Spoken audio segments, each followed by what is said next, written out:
Chapter 46-27. As a result, the Heavenly King Palace was enraged, and so was the immortal Emperor of the Lingyun Palace. Li Hua Fairy could not even leave the southern Heavenly Gate, much less find the master of Shangqing Palace. Just as Li Hua Fairy was heavily injured by the generals, the master of Shangqing Palace flew out of the palace with Celestial Empress's decree, ordering the generals to stop. At that time, Li Hua Fairy's heart had already given up. When she saw the master of Shangqing Palace appear and injure the immortal generals in front of her, she attacked the master of Shangqing Palace with her sword of tenderness. The master of Shangqing Palace did not dare to block her and hurriedly fled, leading Li Hua Fairy away from the southern Heavenly Gate to Chao Mu Ya. Of course, Chao Mu Ya was not Chao Mu Ya at that time, and he was not like this. After Li Hua Fairy left, the Heavenly King Palace found out that Celestial Empress's decree was fake and immediately reported it to Celestial Empress. Celestial Empress was also furious and ordered the Heavenly King Palace to send troops to kill her. Although Shangqing Palace's master lured Li Hua Fairy away from the immortal palace, Li Hua Fairy was stubborn and did not listen to his explanation. At that time, Shangqing Palace's master was weak and was almost injured by the sword of tenderness, so the two could not escape far before they were blocked by the Heavenly King Palace's immortal soldiers in front of Chao Mu Ya. At the right time, the setting sun was like blood, the heavenly river poured, and the carnate heavy water fell, corroding the entire space. The star river sand fell, destroying everything within tens of thousands of miles. A heavenly river separated Shangqing Palace's master and Li Hua Fairy. The separation of the heavenly river was only temporary, but the separation of their hearts was eternal. Even if Shangqing Palace's master wanted to die with Li Hua Fairy, he could not. Shangqing Palace's master had no choice but to kneel beside the heavenly river and beg the furious Celestial Empress to agree to what he was unwilling to do, including the promise to kill Xiaohua today. Fortunately, Shangqing Palace's master was begging Celestial Empress. Celestial Empress felt Li Hua Fairy's deep love, so she did not use the Star River formation to destroy Li Hua Fairy's soul. Instead, she let her enter reincarnation after killing her. As for the legendary tenderness-like water sword, it was shattered by the stellar river sand in the Grand Galaxy formation, and it turned into fragments that fell into the spatial vortex created by the corrosion of the natural heavy water before disappearing. With the death of the Pear Blossom Fairy, the master of Supreme Purity Palace naturally wanted to search for tenderness-like water's whereabouts. However, strangely enough, there were no fragments of the sword anywhere near Chao Mu Ya, nor was there anywhere within 10,000 miles. Furthermore, the master of Shangqing Palace had been searching the vicinity of Chao Mu Cliff for more than 10 years, but to no avail. The Shangqing Palace master was very confused because this tenderness-like water sword was a token of love between him and Fairy Li Hua. Not only had Fairy Li Hua refined it, but he had also refined it with the Immortal Palace's secret technique. If it was within 10,000 kilometers of day and night cliff, even if he couldn't find the exact location, he should be able to sense the presence of this fragment. After the love affair with Li Hua Fairy, the master of Shangqing Palace was very dispirited. However, the responsibility of the sect forced him to cultivate diligently. At that time, the current master of the Supreme Purity Palace was one of his few good friends.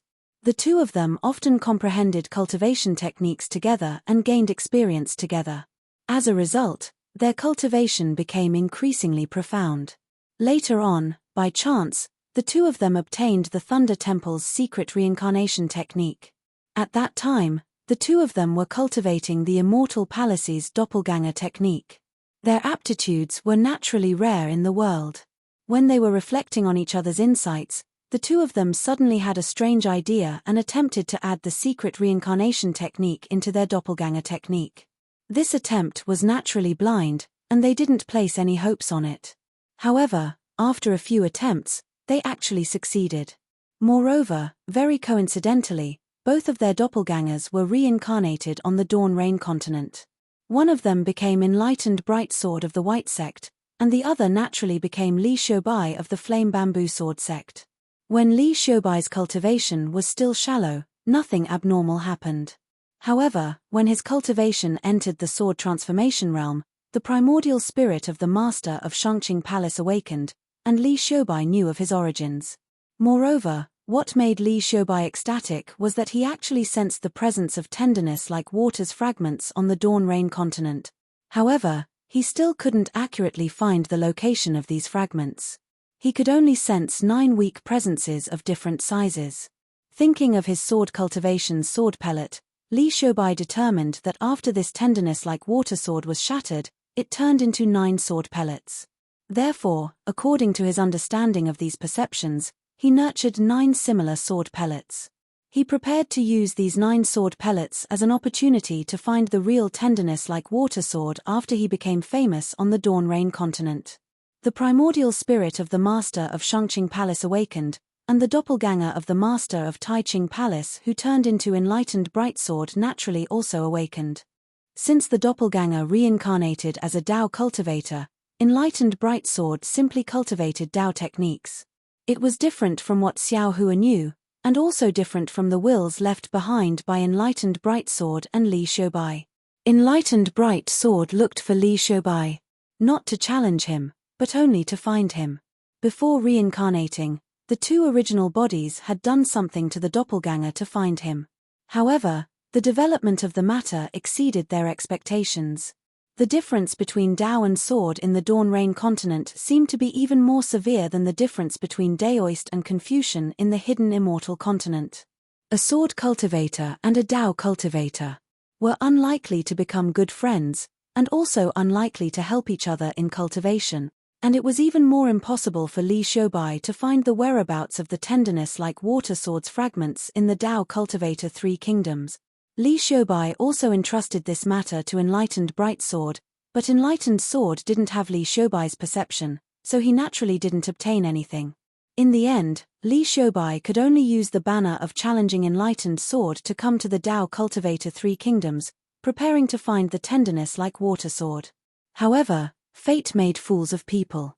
Before Li Shoubai could truly begin his exploration, a problem occurred with the doppelganger technique.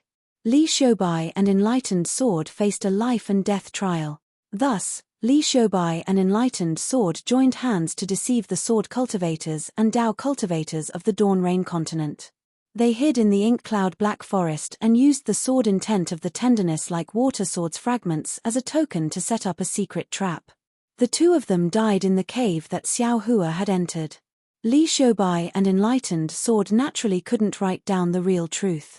They only wrote down a part of the truth and left behind the cultivation technique and comprehension that they could leave behind, waiting for the cultivator who obtained the tenderness like water sword's fragments to obtain these cultivation technique. Of course, Li Shoubai also had a selfish motive for leaving behind this cultivation technique. He could rely on this cultivation technique to easily find this cultivator in the next reincarnation.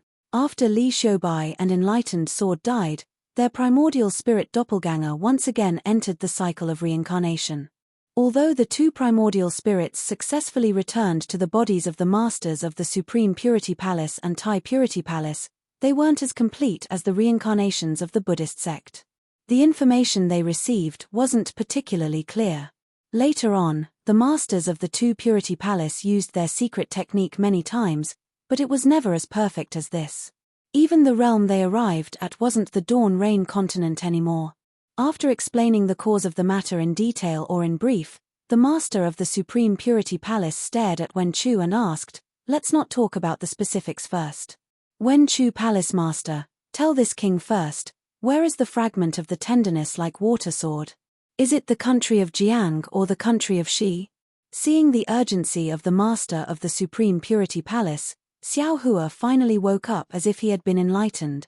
As it turned out, the 9 stars transverse sun sword pill he obtained from the Imperial Thunder sect were the 9 fragments of the number 1 imperial weapon of the hidden immortal continent. If nothing unexpected happened, after the Milky Way formation shattered the tenderness like water sword, a passage similar to the one Xiao Hua encountered appeared in the sky above Chaomu Cliff. The fragments entered the passage and turned into 9 sword pills that fell into the Dawn Rain continent.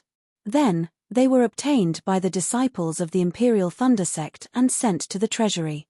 Of course, when Xiao Hua's primordial spirit was weak, his middle dantian was sealed. Xiao Hua didn't separate his primordial spirit to cultivate true energy. Instead, he separated a strand of his primordial spirit and sent it into the Dream Slayer's sword pill. Later on, when the seal on Xiao Hua's middle dantian was removed, he separated this strand of primordial spirit from the sword pill and sent it to his middle dantian to cultivate the true energy of a Confucian cultivator. The sword intent of the 9 sword pills was also sent to his middle dantian to be nurtured by the Buddhist fire. However, in the end, Wen Chu's primordial spirit still came from the 9 stars transverse sun sword pill, which meant that it came from the tenderness like water sword. The pear blossom fairy's consciousness also remained in Wen Chu's consciousness. This was also the reason why Wen Chu's abnormality occurred when he approached Chaomu Cliff. Of course, Wen Chu was also a blessing in disguise. He understood love, hate, and sorrow from the consciousness of the pear blossom fairy, and when he transformed into a flying sword to fight with the Shenyuan sword, he cut off this consciousness and completely integrated with the real human emotions such as love, hate, sorrow, and sorrow. This made him the first doppelganger of Xiao Hua to have his own human emotions, and also the first doppelganger to become a real body.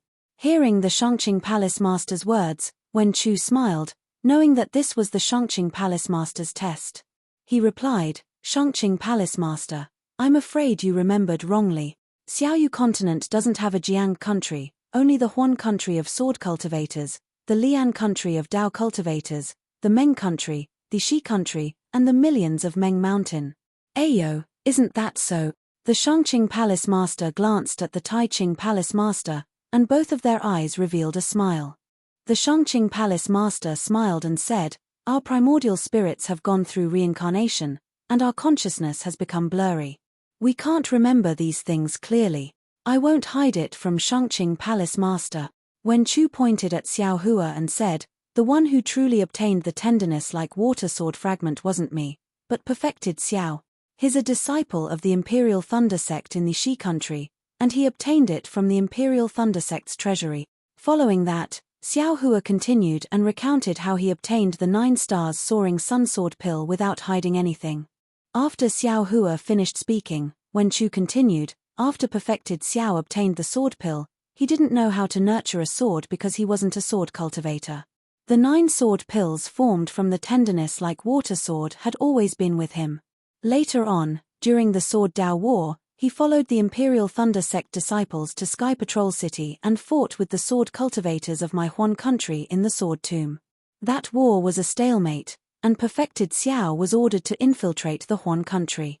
At that time, I was only a disciple of the Huan country's Clear Stream Sword sect. As my sect was weak, I didn't participate in the war. I met perfected Xiao somewhere in the Huan country, and like the two of you, we hit it off at first sight. We became sworn brothers, and he gave me the 9 sword pills." Chapter 46-28. Then, Wen Chu recounted Xiao Hua's experience in Ink Cloud Black Forest. It was similar to the real situation, but there was an extra when Xiao Hua was also helping Wen Chu. Wen Chu's so-called Clear Stream Sword sect did not exist, so he did not care about the High Purity Palace Master's questions. In the end, Wen Chu looked at the High Purity Palace Master and said with a smile, "The High Purity Palace Master's secret move is really powerful. If Daoist Xiao did not block the sword for me that day, I would have died in Ink Cloud Black Forest." He. The High Purity Palace Master smiled and said, "What I left in the cave is the secret art of Confucianism. How can I let others take it away? How can I do it without some powerful means? Daoist Xiao happened to have a shaman puppet from Million Meng Mountain, otherwise his soul would have been scattered." Wen Chu was the same as Xiao Hua. He spoke 9 sentences of truth and 1 sentence of lie. The High Purity Palace Master did not notice anything strange. One who survives a great disaster will have good fortune in the future. The High Purity Palace Master smiled and said, "Daoist Xiao, aren't you a Daoist Mahayana realm cultivator, the lightning master of my immortal palace?" The High Purity Palace Master also asked some questions and finally smiled and said, "Oh right, where is the sword intent I left in the cave?" The Wen Chu Palace Master did not seem to have it. "Oh, that sword intent was divided into 2. Wen Chu smiled and said, "One was given to Yu Zhongquan and the other to Chang Yuan. That day, Yu Zhongquan ran away from the marriage.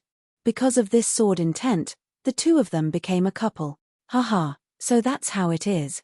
The High Purity Palace Master clapped and said with a smile, "This king's sword intent can be used as a matchmaker. This is really beyond my expectations. In that case, Yu Zhongquan and Chang Yuan are also this king's disciples." Indeed. Wen Chu smiled and said, "Now, the two of them are at the Soaring Dragon Mountain Range's Fortune Gate. If you have time, this old man invites Daoist Xiao to bring them to the High Purity Palace." Okay. The High Purity Palace Master agreed. After the Tai Ching Palace Master finished speaking, the Shangqing Palace Master opened his mouth, as if he wanted to ask something, but seemed to have some misgivings. Xiao Hua knew that he might want to ask about the Sword Heart Elemental Seed Technique and the Primordial Spirit Strengthening Technique. He thought for a moment, and simply took the initiative to ask, "That's right, other than the Deer Sword intent, the two immortals also left two secret techniques in the cave. At that time, fellow Daoist Wen Chu and I didn't know much about it. But later on, when our cultivations deepened, we realized that these two secret techniques were infinitely profound. There were even traces of the Primordial Spirit Division and the External Incarnation Technique. I wonder." The master of the Shangqing Palace smiled and asked, "Have Master Xiao Lei and the master of the Wansu Palace cultivated it?" "To tell you the truth, master of the Shangqing Palace," Wen Chu said with a smile, "when we got the secret skill, we were overjoyed. We started to practice it after we left the Ink Cloud Black Forest. However, we found that there was a great danger in it. Although it was a divine skill to practice the flying sword, there was a danger of stepping on air if we wanted to improve it further. Therefore, we didn't practice it too much without full confidence." "Alas, you didn't practice it too much." "That's right." The master of the Shangqing Palace sighed and said, "This cultivation technique has a great flaw. Although we tried our best to fix it, we couldn't perfect it. We tried it many times. If it weren't for the Buddhist sect's reincarnation technique, I'm afraid we would have died long ago. Actually, it's not that we didn't understand it. It's just that our Confucian cloning technique has a flaw compared to the external incarnation technique of the demon clan." The master of the Tai Ching Palace didn't hide it and explained, "The demon clan's cloning technique is generally weaker than the main body, and the cloning technique is easily controlled by the main body. However, the cloning technique of the Confucian cloning technique cultivates the cloning technique, and the cultivation level of the cloning technique may not be controlled by the main body. It's easy to control the cloning technique when it's weaker than the main body. However, if the main body is surpassed by the cloning technique, the main body may be devoured, and the cloning technique will be destroyed at the same time. Of course, in extreme cases, the cloning technique may also kill the main body." The master of the Shangqing Palace added, "There were a few times when we encountered this kind of situation and had no choice but to kill the cloning technique. We were also afraid of the backlash. Later on, we discovered that the most fundamental reason wasn't the cultivation method, but a problem with a law in the human world. We can't explain what this law is, but as long as this law exists, our human race may never be able to cultivate a real out-of-body incarnation." Xiao Hua naturally knew that the law the master of the Shangqing Palace was talking about was the essence. After all, the cultivators of the mortal realm couldn't cultivate more essence for their cloning technique. Therefore, for a cloning technique to become a cloning technique, it had to obtain essence from the main body. If the cloning technique's strength surpassed the main body, it would inevitably obtain more essence. If the main body lost essence, it would naturally suffer a backlash. At this point, the primordial spirit splitting technique had come to an end. Xiao Hua decided not to mention it again to avoid arousing the suspicion of the master of the Liangqing Palace. Afterward, the master of the Liangqing Palace casually asked about the Dawn Rain continent, and Xiao Hua and Wen Chu calmly answered. However, to Xiao Hua's surprise, the master of the Liangqing Palace didn't ask how Xiao Hua came to the three continents. It seemed that they also knew that Xiao Hua wouldn't tell them, or they had already lost interest in the Dawn Rain continent. Xiao Hua originally wanted to take the opportunity to ask, but thinking about how much the master of the Shangqing Palace cared about the fragments of the Sword of Tenderness like water, after the cloning technique reincarnated, he would definitely try his best to find the location of the Dawn Rain continent. Now that he was already the master of the Shangqing Palace, if he still couldn't go to the Dawn Rain continent, it must be that he hadn't found the spatial vein to go to the Dawn Rain continent. It was also possible that, as Fairy Xingyu said, there was no spatial passage from the 3 continents to the Dawn Rain continent. Therefore, Xiao Hua didn't want to ask any more.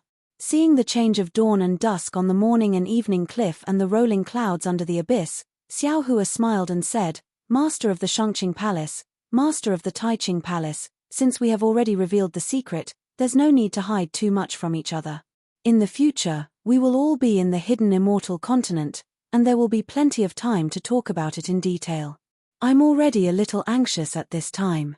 The masters of the Shangqing Palace naturally understood Xiao Hua's meaning and stood up. Just as the master of the Taiqing Palace was about to speak, the master of the Shangqing Palace said anxiously, "Master Xiao Lei, this king still has one last thing to discuss with Master Immortal." "Master Xiao Lei, please wait for a moment." Xiao Hua's heart moved, and he nodded slightly in reply. The master of the Shangqing Palace looked at Wen Chu and said in a low voice, "Master Immortal, this king has a presumptuous request. I hope Master Immortal can consider it." "Oh, Master of the Shangqing Palace, please speak." Wen Chu raised her eyebrows and said curiously, "That?" The master of the Shangqing Palace hesitated for a moment and said, "Tenderness like water is the token of love between this king and Fairy Li Hua. If nothing unexpected happens, there must be information about Fairy Li Hua's reincarnation within it.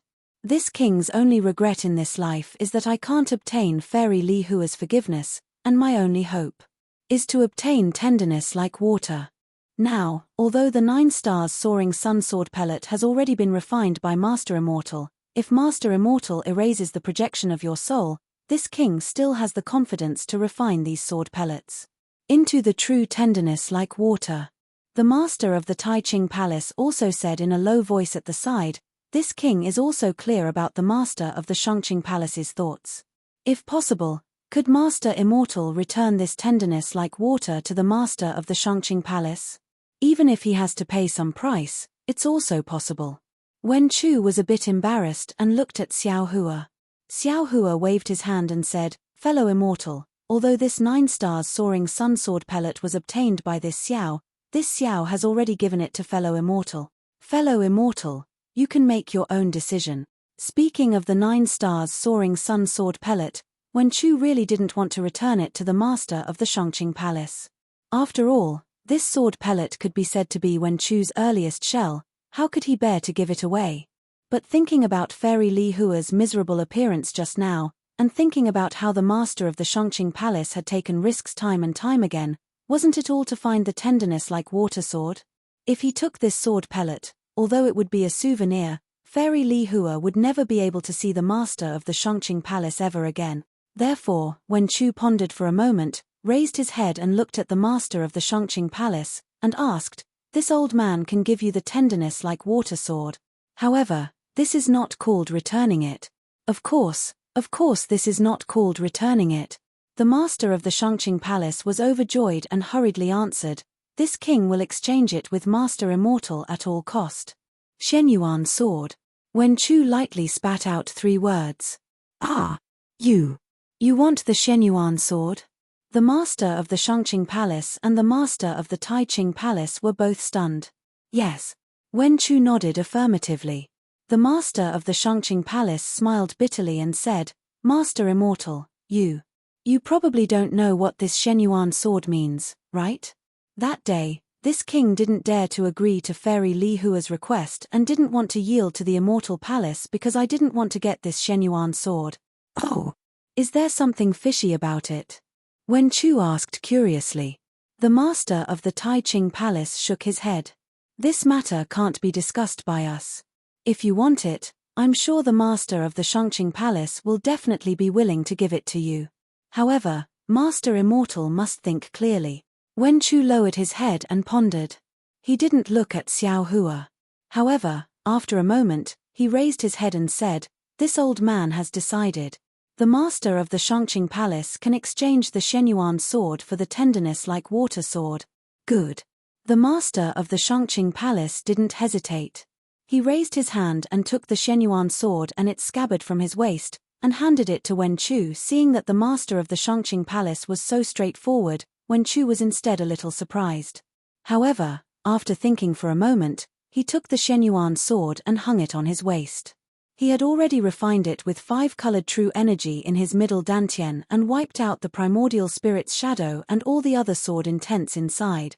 When the master of the Shangqing Palace received the 9-sword intents, he opened his mouth again and spat out the sword pills that had been refined for who knows how many years.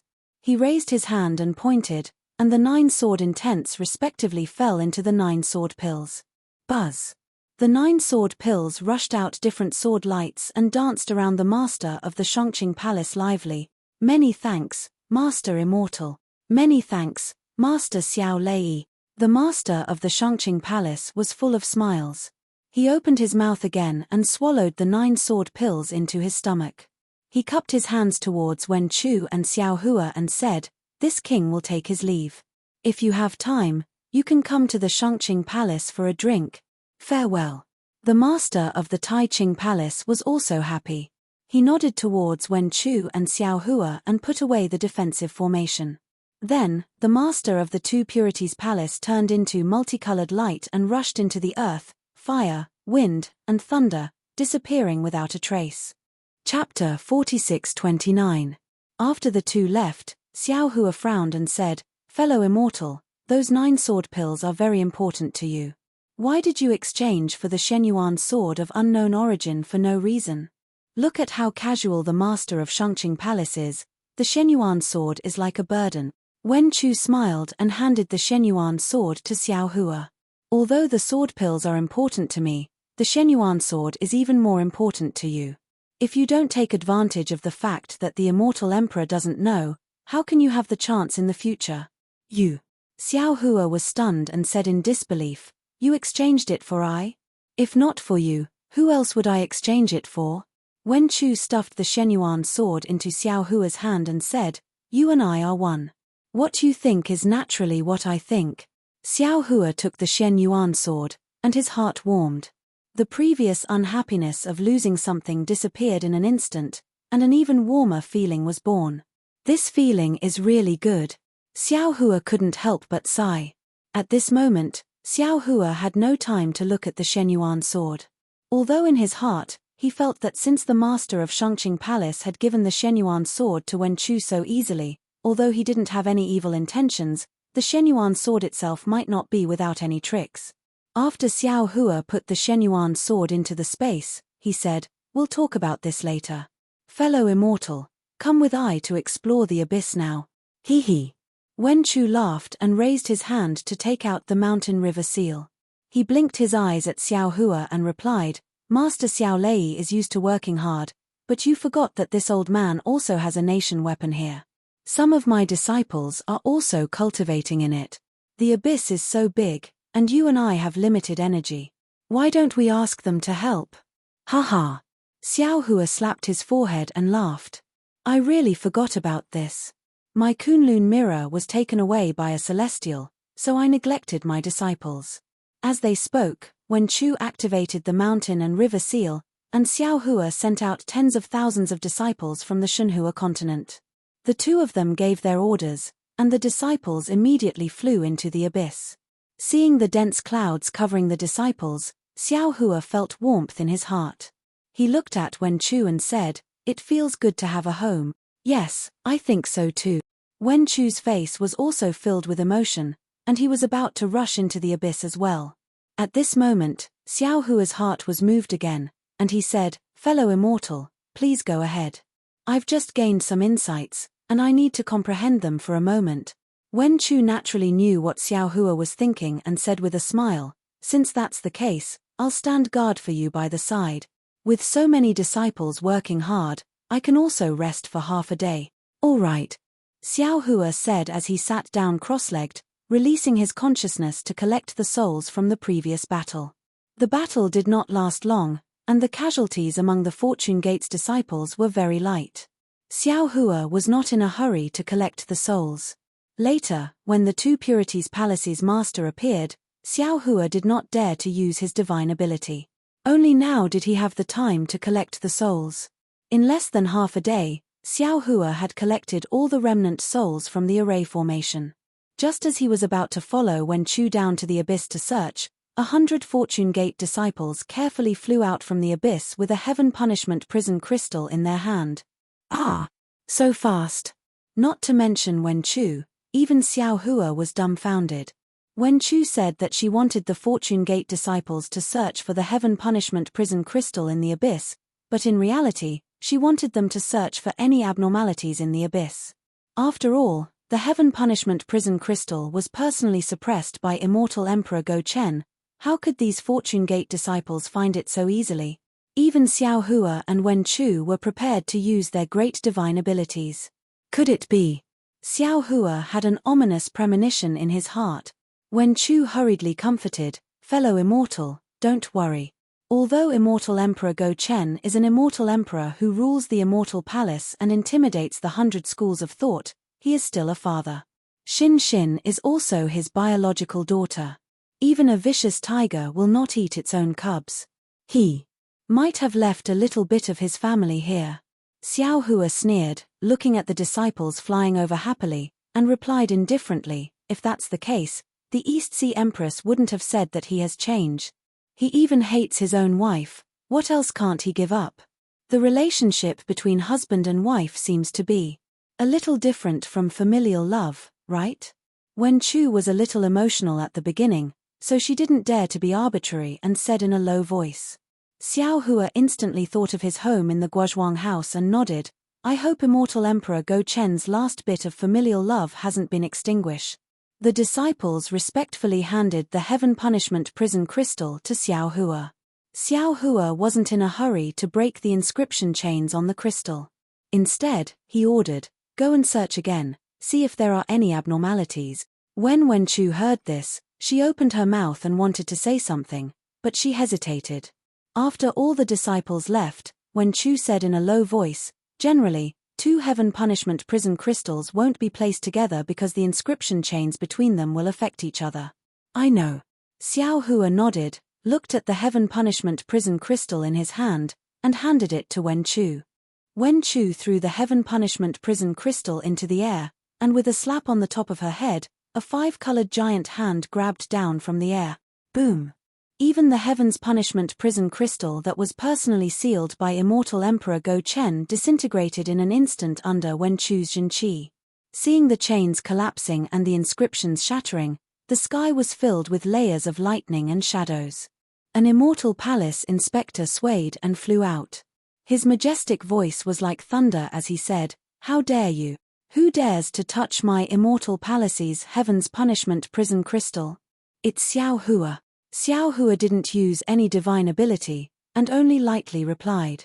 Although the voice was very soft, when the light shadow passed by, the light shadow instantly trembled. The arrogant aura from before immediately disappeared. A tall inspector with a clear face revealed himself awkwardly. He bowed and said, "Junior greets Master Xiao Lei and the Master of the Scholar Palace. Junior didn't know the 2 seniors were here, please forgive me." "No matter." Xiao Hua understood these inspectors very well, and said with a smile, "This is your duty, how can this old man blame you? This old man was ordered by the immortal emperor to break the seal, you only need to go back and report." Yes, Junior understands." Seeing that Xiao Hua even brought out immortal Emperor Go Chen, the inspector didn't dare to say anything more. He looked at the light somewhat pitifully, and still didn't dare to leave without permission. Xiao Hua was displeased, but he still said, "Since that's the case, you can wait here for a moment. Many thanks for Master Xiao Lei's sympathy, many thanks for Master Xiao Lei's sympathy." The inspector was abnormally happy. Boom! At this moment, an aura of the immortal palace and the laws of heaven and earth soared into the sky from the light. Tens of thousands of heaven punishment prison crystal fragments also scattered in all directions. Xiao Hua was too lazy to care about these minor details, and his eyes unblinkingly stared at the light. Unfortunately, where the light dimmed, where the aura dissipated, there was an empty space. The new princess who was supposed to be imprisoned was actually not there. "Damned Go Chen, you actually dared to play with me," Xiao Hua roared angrily. Looking at the horizon, the inspector next to him, who was about to use his divine ability to collect the heaven punishment prison crystal fragments, trembled in fear and stopped on the spot. Let's go. How could Xiao Hua be willing to accept this? He urged his body to rush into the abyss, and Wen Chu naturally followed him. Seeing that a master Xiao Lei and an immortal master had left, the inspector shrunk his neck and hurriedly collected the heaven punishment prison crystal fragments, then hurriedly urged the light to leave this dangerous place. Wen Chu was right. The abyss of the morning and evening cliff looked very dangerous, but there was nothing special below. Tens of thousands of disciples had already searched the area within 100,000 li, but they didn't find anything special. Even when Xiao Hua used his divine ability and used his delirium-piercing Dharma eye to search inch by inch, he still didn't find a second heaven punishment prison crystal. Damn it, damn it, damn it. Xiao Hua roared angrily on the morning and evening cliff. At this point, how could Xiao Hua not know that he and the four great clans had fallen into Immortal Emperor Go Chen's trap? However, he could only curse here. He wanted to attack the Immortal Palace again. But he couldn't. This was because Immortal Emperor Go Chen had clearly stated that Xiao Hua needed to find Princess Xin Xin himself. If he found the real one, then it was his fortune. If he found the fake one, then it was his own incompetence. At this moment, Xiao Hua understood even more clearly that even though he used the karmic hand, Immortal Emperor Go Chen must have used a divine ability to reverse yin and yang. The information Xiao Hua obtained through the karmic hand was only a smokescreen released by Immortal Emperor Go Chen. As for the Nangong clan and the four great clans, Xiao Hua believed that even if they didn't know anything about foresight, as long as Princess Qing Qing was there, with her jealousy towards Xin Xin, she could casually release some misleading information to lure Nangong Tianji to the morning and evening cliff. Don't worry, fellow immortal. Even though Wen Chu was also a bit anxious, he still comforted Xiao Hua. Princess Xin Xin has been sealed inside the heaven punishment prison crystal for several hundred years. There is no need to rush now. Right now, attacking the Immortal Palace is meaningless. We should return to the soaring Dragon Mountain range first. The sutra seeking extreme bliss is about to end. Isn't Immortal Emperor Go Chen going to the town of longevity? I will wait there to block him. Block. When Xiao Hua heard Wen Chu's words, the gloominess in his heart disappeared, and he smiled. Immortal Friend's use of the word block is very clever. Of course. Wen Chu's eyebrows danced, and it was a bit exaggerated as he said, the Buddhist sect has the Maitreya Buddha, the demon race has the heaven-defying lightning phoenix, the Immortal Palace has this old man, and the Daoist sect has the Fortune Gate sect master. If facing Immortal Emperor Go Chen together, what is it if not block? Haha, let's go. We will return to the soaring Dragon Mountain range. Xiao Hua laughed and waved his hand at the surrounding disciples, shouting, along the way, spread the news of our Fortune Gate breaking the alliance of the four great clans at the morning and evening cliff. Yes, disciple understands. The group of Fortune Gate's disciples were also in high spirits, and they replied loudly, we will obey the sect master's orders, give it as a reward, and thank you for all your support. Chapter 46:30. Xiao Hua returned to the Fortune Gate with his victorious army, and the results of the battle at Dawn and Dusk Cliff swept through the entire hidden immortal continent like a tornado. There were those who were gloating over Xiao Hua's misfortune, those who were overjoyed, and those who were alarmist, but most of them were eagerly awaiting the reaction of the four families. Unfortunately, the four families were completely oblivious to this and didn't give any response. Zhai Xinglu, on the other hand, announced the details of the battle in full detail, and even revealed the source of the enmity between Xiao Hua and the four families. Not only did Zhai Xinglu earn a lot of primordial stones, but it also aroused the hatred of the female cultivators of the hidden immortal continent. Although Confucian cultivators emphasized the parents' orders and the matchmaker's words, which woman didn't yearn for a beautiful, eternal love? Who didn't want to find a partner who could be with them for eternity? Why had the tender emotion sword become the #1 weapon of Confucian cultivators? Wasn't it just the story of an infatuated woman and a heartless noble from the Immortal Palace? Now, a grand ascension stage human cultivator was standing right before their eyes. This man had fought his way to the southern heavenly gate all by himself, and he had fought against the four most ancient families of Confucian cultivators by himself. He had done all this for the sake of the love in his heart and to give his lover a lifetime of happiness. How could these women not be convinced? Thus, before Xiao Hua had even returned to the fortune gate, countless stories had already been told. Xiao Hua's handsome, stalwart, and infatuated image was tens of thousands of times more arrogant than that of a grand ascension stage human cultivator. Xiao Lei, Xiao Longsha, the fortune gate, the soaring dragon mountain ranges, the Xiao nation, and the new princess had become a must-have topic of conversation, and they were even more famous than the sutra-seeking extreme bliss. Even though the Dao Gate's chances of prosperity were still very slim, Xiao Hua's rise had already been revealed to the world. Xiao Hua naturally received this news as well, and he knew that Bian had done this on purpose. A wry smile appeared on his face, and he had to admit that this method was quite effective. In fact, he felt that the influence of this method was definitely not inferior to that of a grand ascension stage human cultivator. Fellow immortal. Xiao Hua looked at the soaring dragon mountain range in the distance with a very depressed expression and said with a smile, "Now I finally understand why the verbal condemnation of Confucian cultivators is more powerful than sabers, spears, swords, and halberds. Perhaps sabers, spears, swords, and halberds can destroy the body, but verbal condemnation can destroy the heart. It's not just the human heart." Wen Chu laughed. "It's simply stepping on people and making them infamy for generations to come. This is also the reason why Fairy Xingyu established Star Moon back then." Xiao Hua thought of Shu Ji and Fairy Xingyu and said, "Although Senior Shu is powerful, his influence in the 3 continents is far inferior to that of Fairy Xingyu.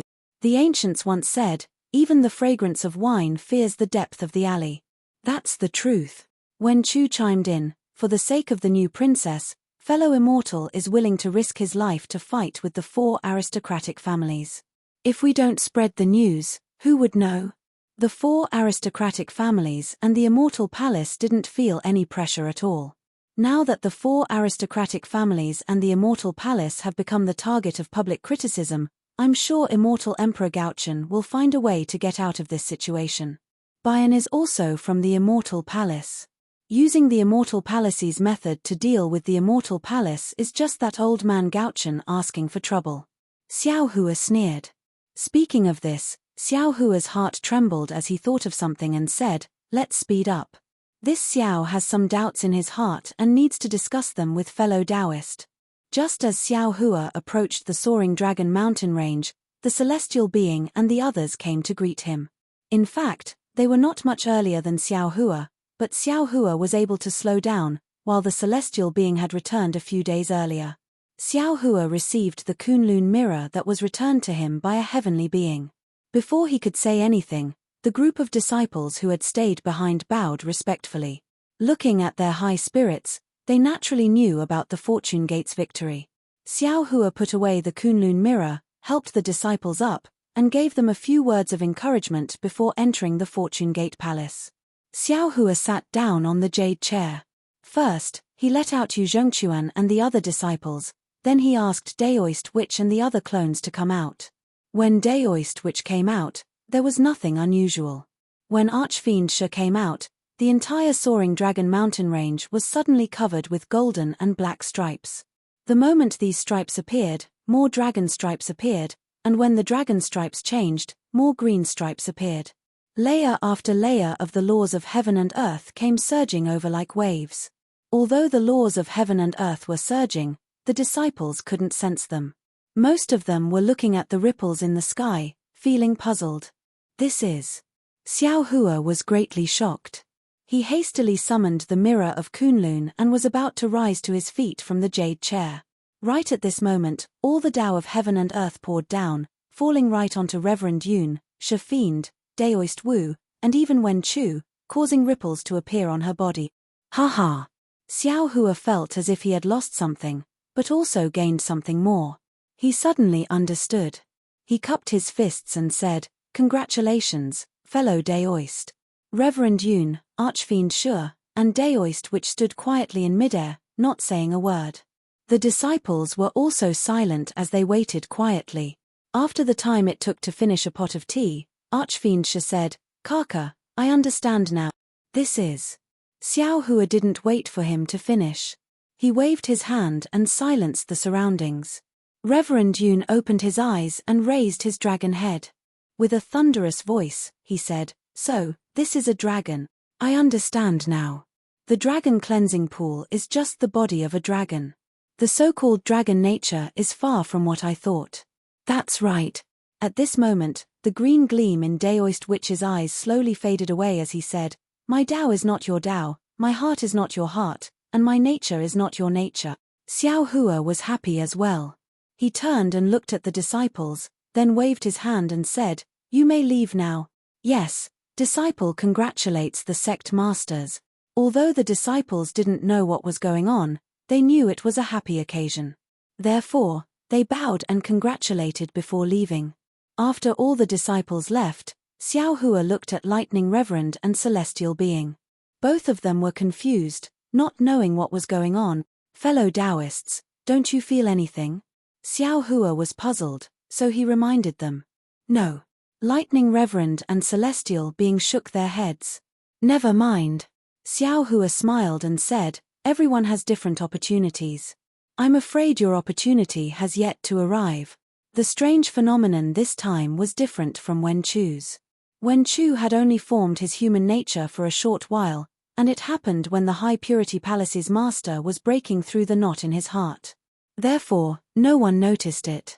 On the other hand, Daoist Witch, Reverend Yun, and Archdevil Venerable Sha had formed their own natures, and they only stopped after an hour. Xiao Hua pondered for a moment and understood. Not to mention that Reverend Yun was different from the Dragon Clan in the Three Mainlands, and Archdevil Venerable Sha was different from the ordinary Devil Clan. Even Daoist, which had formed his own natures after devouring a lot of ruined souls. What was more special was that each of the three clones had formed different laws, which affected each other. That was why they had formed such a huge commotion. As for why the three clones had only formed their own natures now, it must be because Wen Chu had formed his human nature first and triggered the laws of heaven and earth, which affected the three clones at the same time. After everything quieted down, the 9 Fortune Gate patriarchs sat down on their jade chairs. Xiao Hua opened his mouth. "First, congratulations to fellow Taoists, but this humble Daoist still has some words to say. We are born from the same roots, and we are closer than Fortune Gate's disciples. Although our cultivation paths are different, we must not fight against each other. Don't worry, big brother." Archdevil Venerable Sha smiled and said, "Although Little Brother and Wen Chu do not get along well, Little Brother didn't dare to fight with Wen Chu before. But from today onwards, Little Brother suddenly discovered that Little Brother and Wen Chu's minds are connected, and it is impossible for us to fight. Moreover," speaking to here, Demon Venerable Sha smiled and said, "Isn't Big Brother still the leader? How could Little Brother and the others dare to disobey?" Archdevil Venerable Sha was right. He was different from Xiao Hua's other clones, as he was refined using the blood shadow art of the Devil Clan. In fact, he couldn't be considered as Xiao Hua's true clone.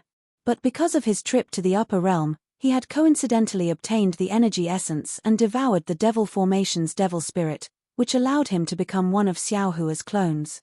Now that even he could coexist peacefully with Wen Chu, Xiao Hua was relieved. Moreover, after Wen Chu and the other clones became adults, they would be able to communicate with each other just like Xiao Hua before. Although Xiao Hua felt that they had been separated, in reality, Xiao Hua was also clear that he still had the ability to control these clones. "Fellow Taoists, I came out. If I don't believe in fellow Taoists, doesn't that mean I don't believe in myself?" Xiao Hua smiled and said, "I was just reminding everyone. Don't worry, fellow Daoist, we understand. We are bound together for good or ill." The clones also agreed with a smile. Although each of them had different appearances, their smiles were the same. Seeing everyone's smiles, Xiao Hua couldn't help but smile as well. He had cultivated the Green Hill Sect's transformation technique, and his clones had also gained some benefits. Now, even if he faced the Vairocana Buddha, Xiao Hua was confident that he wouldn't let anyone see through his disguise. As for the Two Purities Temple's master, because he was the Sword Heartseed's master, Xiao Hua had to be on guard. Then, Xiao Hua said, "After the battle at Chaomu Ya, our Fortune Gate has shown its prowess. From now on, no one will dare to provoke our Fortune Gate. However, this Xiao has two doubts about this battle. Oh. What doubts does fellow Daoist have? Daoist Yun didn't participate in the battle, so he asked curiously. Xiao Hua looked at Wen Chu and said, in this battle, although the four big families sent out 900,000 disciples, including Dongfang Qianghao, Shimen Zhenzhong, Nangong Tian, and Beiming Chou Qing, and dozens of 9th grade Essence Force Wen sages, and the battle was fierce, but now that I think about it, the four big families seemed to have taken advantage of the situation. Each family has more than 200,000 disciples, right? Although my fortune gate has become extremely powerful, it is still far from enough to contend against the four big families with just the strength of my fortune gate alone. Even if our fortune gate strength is enough to resist the Nangong family, I can still laugh secretly. Give it a tip, and thank you for all your support. Chapter 4631. Fellow Taoists, don't forget how long the four great clans have existed. How many years have they been plotting in the hidden immortal continent? How many years has it been since our fortune gate rose? Moreover, the four patriarchs didn't seem to have used their full strength. Wen Chu, celestial being, lightning immortal, what do you think? Fellow Daoist is right. Wen Chu pondered for a moment and said, that Dongfang Qianghao did use some powerful methods, but it would be a joke to say that this was Dongfang Qianghao's most powerful method. Dongfang Qianghao definitely didn't use his full strength. Of course he didn't use his full strength. Lightning Immortal disagreed with Xiao Hua's opinion and said, didn't we also not use our full strength? We all know that this is Immortal Emperor Go Chen's plan, who would really fight to the death. But the problem is, Celestial being pretended to be deep in thought and said, the four great clans' goal is fellow Daoist Wen Chu's 5 Qi unification art. Didn't they just risk their lives to capture fellow Daoist Wen Chu? Oh, wasn't that saint at the end the most powerful method of the four great clans? How can you say that they didn't use their full strength? Hehe, if you put it that way, it makes sense. Wen Chu nodded and said with a smile, after all, they have two saint statues, which is enough to suppress all literary stars. They don't need to put in more effort in other aspect. Unfortunately, they miscalculated. Xiao Hua said with a smile, the heaven-defying lightning phoenix is the great saint of the starry sky, the star of 10,000 stars, the saint of 10,000 saint. Fellow Daoist Wen Chu is a saint literary star. How can the four great clans half-saint literary stars compare to her? Ha ha ha, exactly. The group of clones laughed in unison. How can our fortune gate's third old master be compared to the four great clans? After everyone finished laughing, Xiao Hua waved his hand and said, although this battle was strange, it's already over, so let's not talk about it. I will talk about my second doubt. Fellow Daoist, please speak. Lightning Immortal rushed to ask, as if he was as human as Wen Chu. Xiao Hua said, I's second doubt is about the four great clans' saint statues. Wen Chu clapped and praised, good. Fellow Daoist, you are indeed meticulous. You are the saint who disappeared among the Confucian cultivators. Even with my current cultivation, I don't know where this saint disappeared to. Now that he suddenly appeared in the saint statue of the four great families of the hidden immortal continent, it really gave me a shock. I am a very mysterious saint. Xiao Hua looked at the puzzled faces of the Thunderbolt Immortal and the others and explained, of course, it can also be said that the Confucian cultivators can avoid him, making him disappear from the sight of the Confucian cultivators and the world. Strange. Why is that? Sage Thunderbolt asked. Xiao Hua muttered to himself for a moment, then said regretfully, in the ancient records of Confucian cultivators, there are very few records about Laozi. However, even these few records are extremely important, making people feel extremely shocked. Xiao Hua explained, Laozi wrote 37 chapters of the Tao chapter and 44 chapters of the Virtue chapter. Together, they were called the Tao Te Ching. The Tao Te Ching was known as the king of all scriptures in some ancient books. The Tao that can be spoken of is not the Tao. Names can be named, but not names. This is a famous saying in the Tao Te Ching. However, this famous Tao Te Ching, the hidden immortal continent, only has its name and no book. No one knows what is written in it. Laozi left behind 10 precepts. Now, only if things succeed, The common people will naturally follow me. The way of the saint is not to fight. If a man does not fight, no one in the world can fight against him, knowing when to stop leads to disaster. If a man does not overflow, he can cover up and make new achievements. Those who know others are wise, those who know themselves are bright. Those who win are powerful, those who win are strong, do nothing. Do nothing, governing a country is like cooking a small fish. These 6 precepts, no one knows what the other 4 precepts are. Wen Chu also continued to explain, and the most important thing is that there are records in the history books that the Confucian cultivator, sage Confucius, once treated Laozi as a teacher. It is this very important saint in the history of Confucian cultivators, but he did not leave behind any doctrine or school. Within the 100 schools of thought, there is no trace of Laozi. Xiao Hua said with a smile, "Fellow Taoists, don't you think this is strange?" "Very strange indeed." Lightning Reverend answered first, as if he had already regained his humanity. "Oh, by the way, fellow immortal Wen Chu." Xiao Hua suddenly thought of something and asked, "Do you still remember what the saints were chanting when their statues appeared?" "I think it's. You may be named, but you are not named in Hangu Pass." Wen Chu also seemed to be unable to remember clearly, and answered with uncertainty. "Hangu Pass." Xiao Hua nodded, "Yes, that's the place. If we can find Hangu Pass, we should be able to find the reason why this saint disappeared. I don't think there is such a name in hidden Immortal Continent." Wen Chu shook his head. "I've read the records in the Immortal Palace, but there is no record of this either." Hee. Reverend Yun laughed. "Not all Confucian saints are from hidden Immortal Continent, so this Hangu Pass might not exist in hidden Immortal Continent. What does a missing saint have to do with us? Let's talk about it when we have the opportunity in the future." "Fellow Daoist, you are right." Xiao Hua nodded. "Let's cultivate in silence for now. After the sutra seeking of extreme bliss is over, Reverend Yun will take charge of the Fortune Palace, and we will go and see Old Man Gauchen's face." "Good." Wen Chu clapped his hands. "Fellow immortal Lei Ting and I have always wanted to listen to the heavenly Tao and Karma talk. Let's part ways here." After saying that, Wen Chu and Reverend Lei Ting's figures swayed and entered the space, where they continued to cultivate and comprehend. Seeing the two leaving, Honorable Demon Shi and the others also bid farewell to Xiao Hua and entered the space. Seeing his avatars cultivating, Xiao Hua also sat cross-legged on a jade chair. He frowned as he looked at the gloomy sky outside the Fortune Tao Palace. A kind of confusion, a kind of worry, and a kind of homesickness quietly rose in him.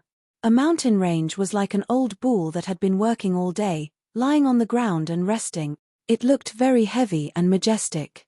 The setting sun hung diagonally in the west, and rays of multicolored light spread across the sky. Today's dusk looked a little different from usual. Auspicious clouds hovered in the sky, and no matter how the wind urged them, they could not move their feet. A faint chanting sound was born in the wind. It was like the chanting of 100 suns, but also like the chanting of 10,000 Buddhas. Dang dang. In the sound of the wooden fish, there were also scattered starlight that couldn't help but scatter down first. Facing the blood-like light and shadow, a vigorous figure shook. This mountain range was naturally the Crouching Bull mountain range outside the immortal town. It was also the place where Xiao Hua, Liu Yi, Yuan Ya, and Xiao Jian passed by when he was forced to leave the immortal town. At this moment, a few more figures walked over from the darkened path. The one in the front was the fire ape, holding a magic wand in his hand. While walking, he shaded his eyes with his hand and looked forward.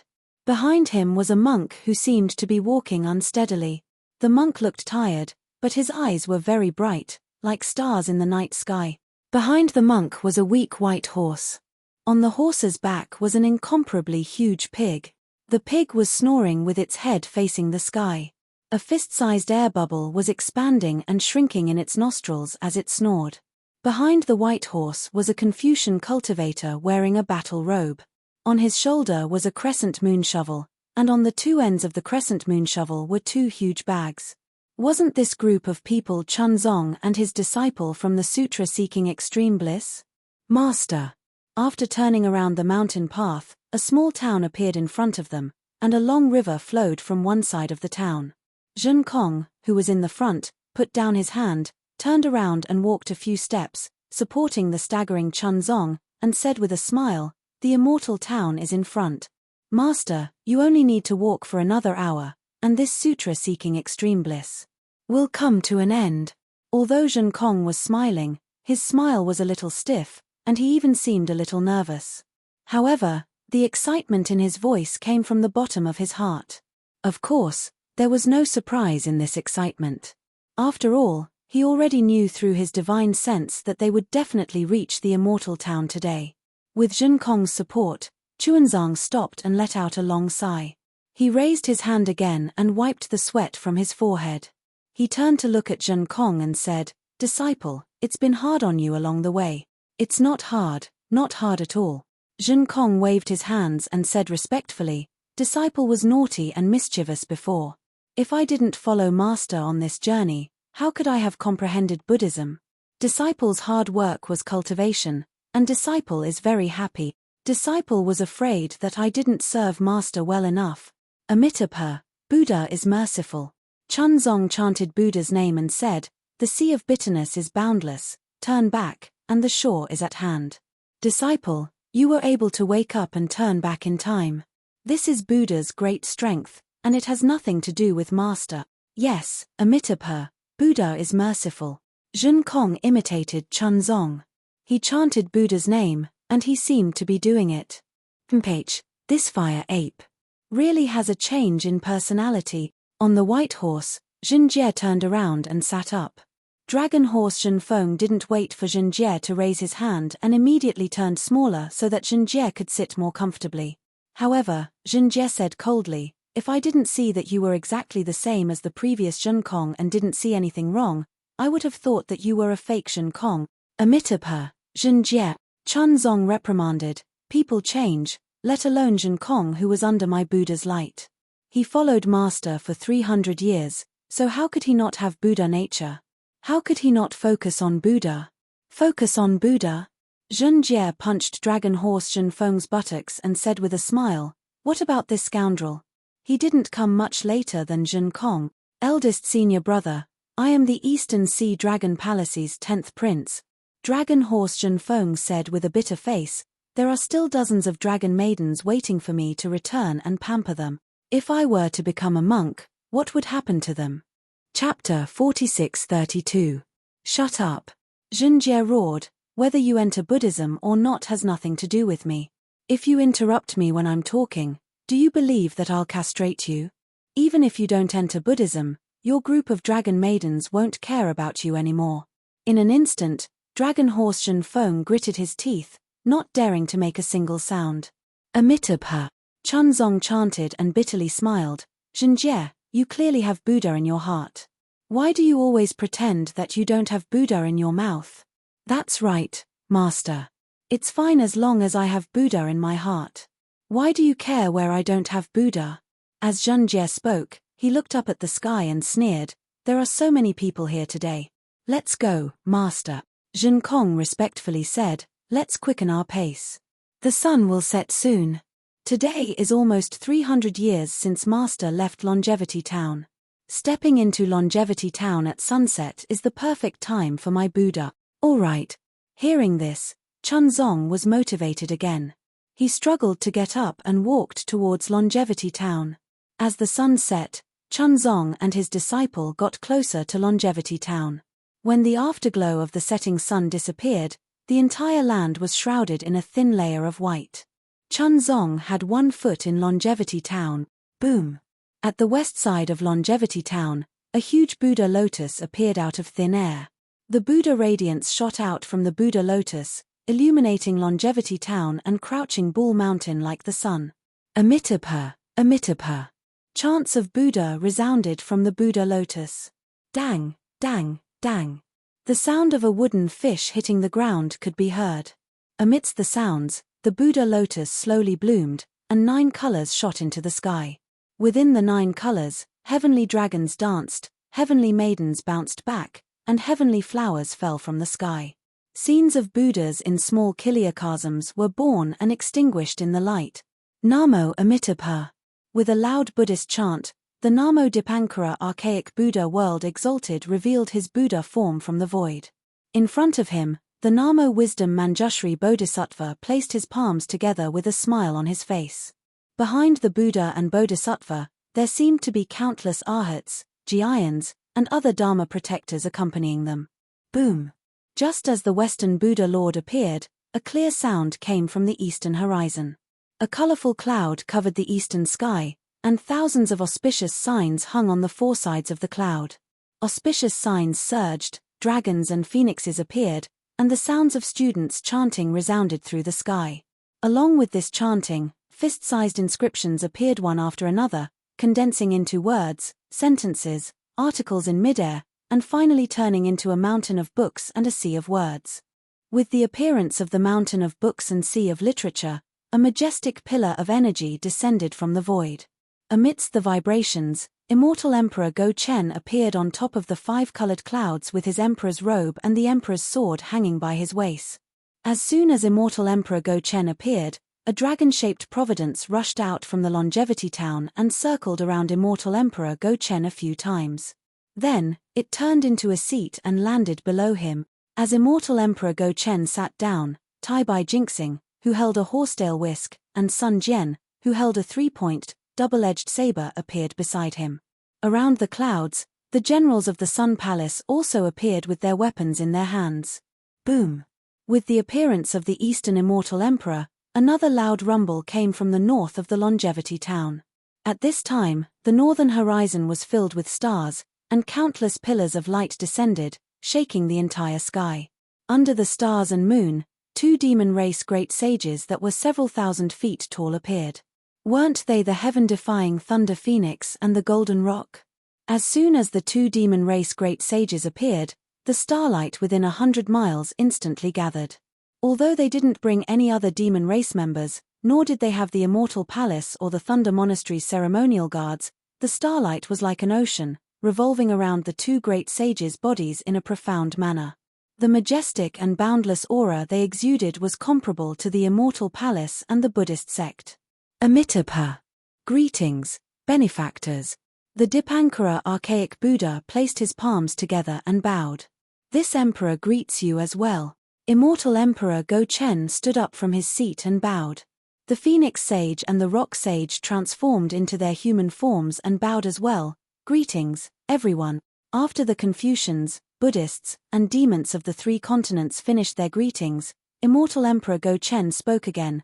300 years ago, we watched Chuanzang begin his Nirvana Sutra seeking. Now, 300 years later, we've personally come to the Longevity Town to welcome Chuanzang's triumphant return. 300 years have passed in the blink of an eye. TSK. The Golden Rock said with disdain, Old man Go-Chen, stop showing off your literary talent. 300 years is merely 300 days to your immortal palace. Of course, you'd feel that it's only a blink of an eye. Ha ha. The Immortal Emperor Go-Chen smiled and didn't mind. The Golden Rock looked at the Dipankara archaic Buddha world and mocked, Old man Dipankara, where's Mahavairokkana? I heard that he had a falling out with the Maitreya Buddha.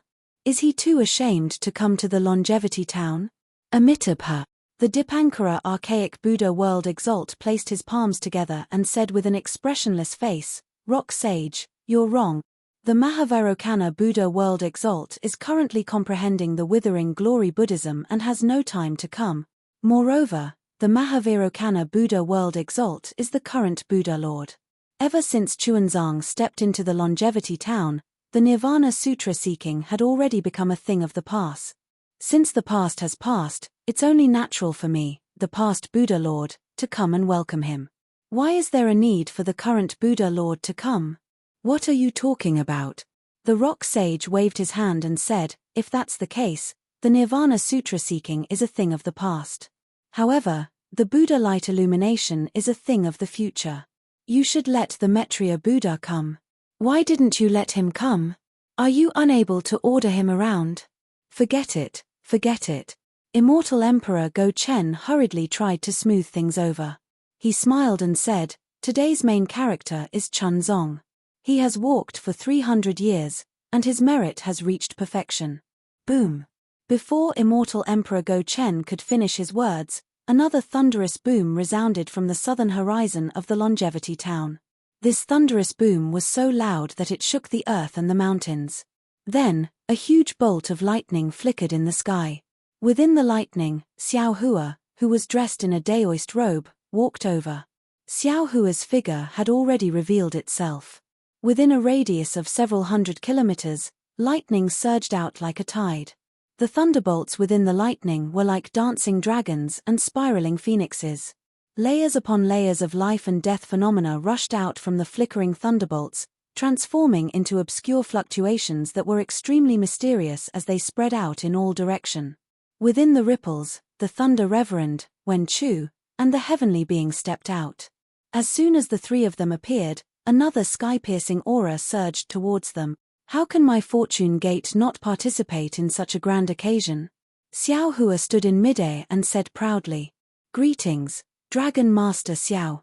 The golden-winged Great Peng did not dare to be negligent and saluted first. His posture was completely different from before. Feng Wu also smiled and bowed. "It has only been a few days. Greetings, fellow Daoist Xiao. Greetings, Sage Peng and Sage Feng. This Xiao greets you." Xiao Hua smiled and bowed in return. "Oh, so it's Master Xiao." Immortal Emperor Go Chen slapped his forehead and laughed. This emperor forgot that the Longevity town is in Yu province.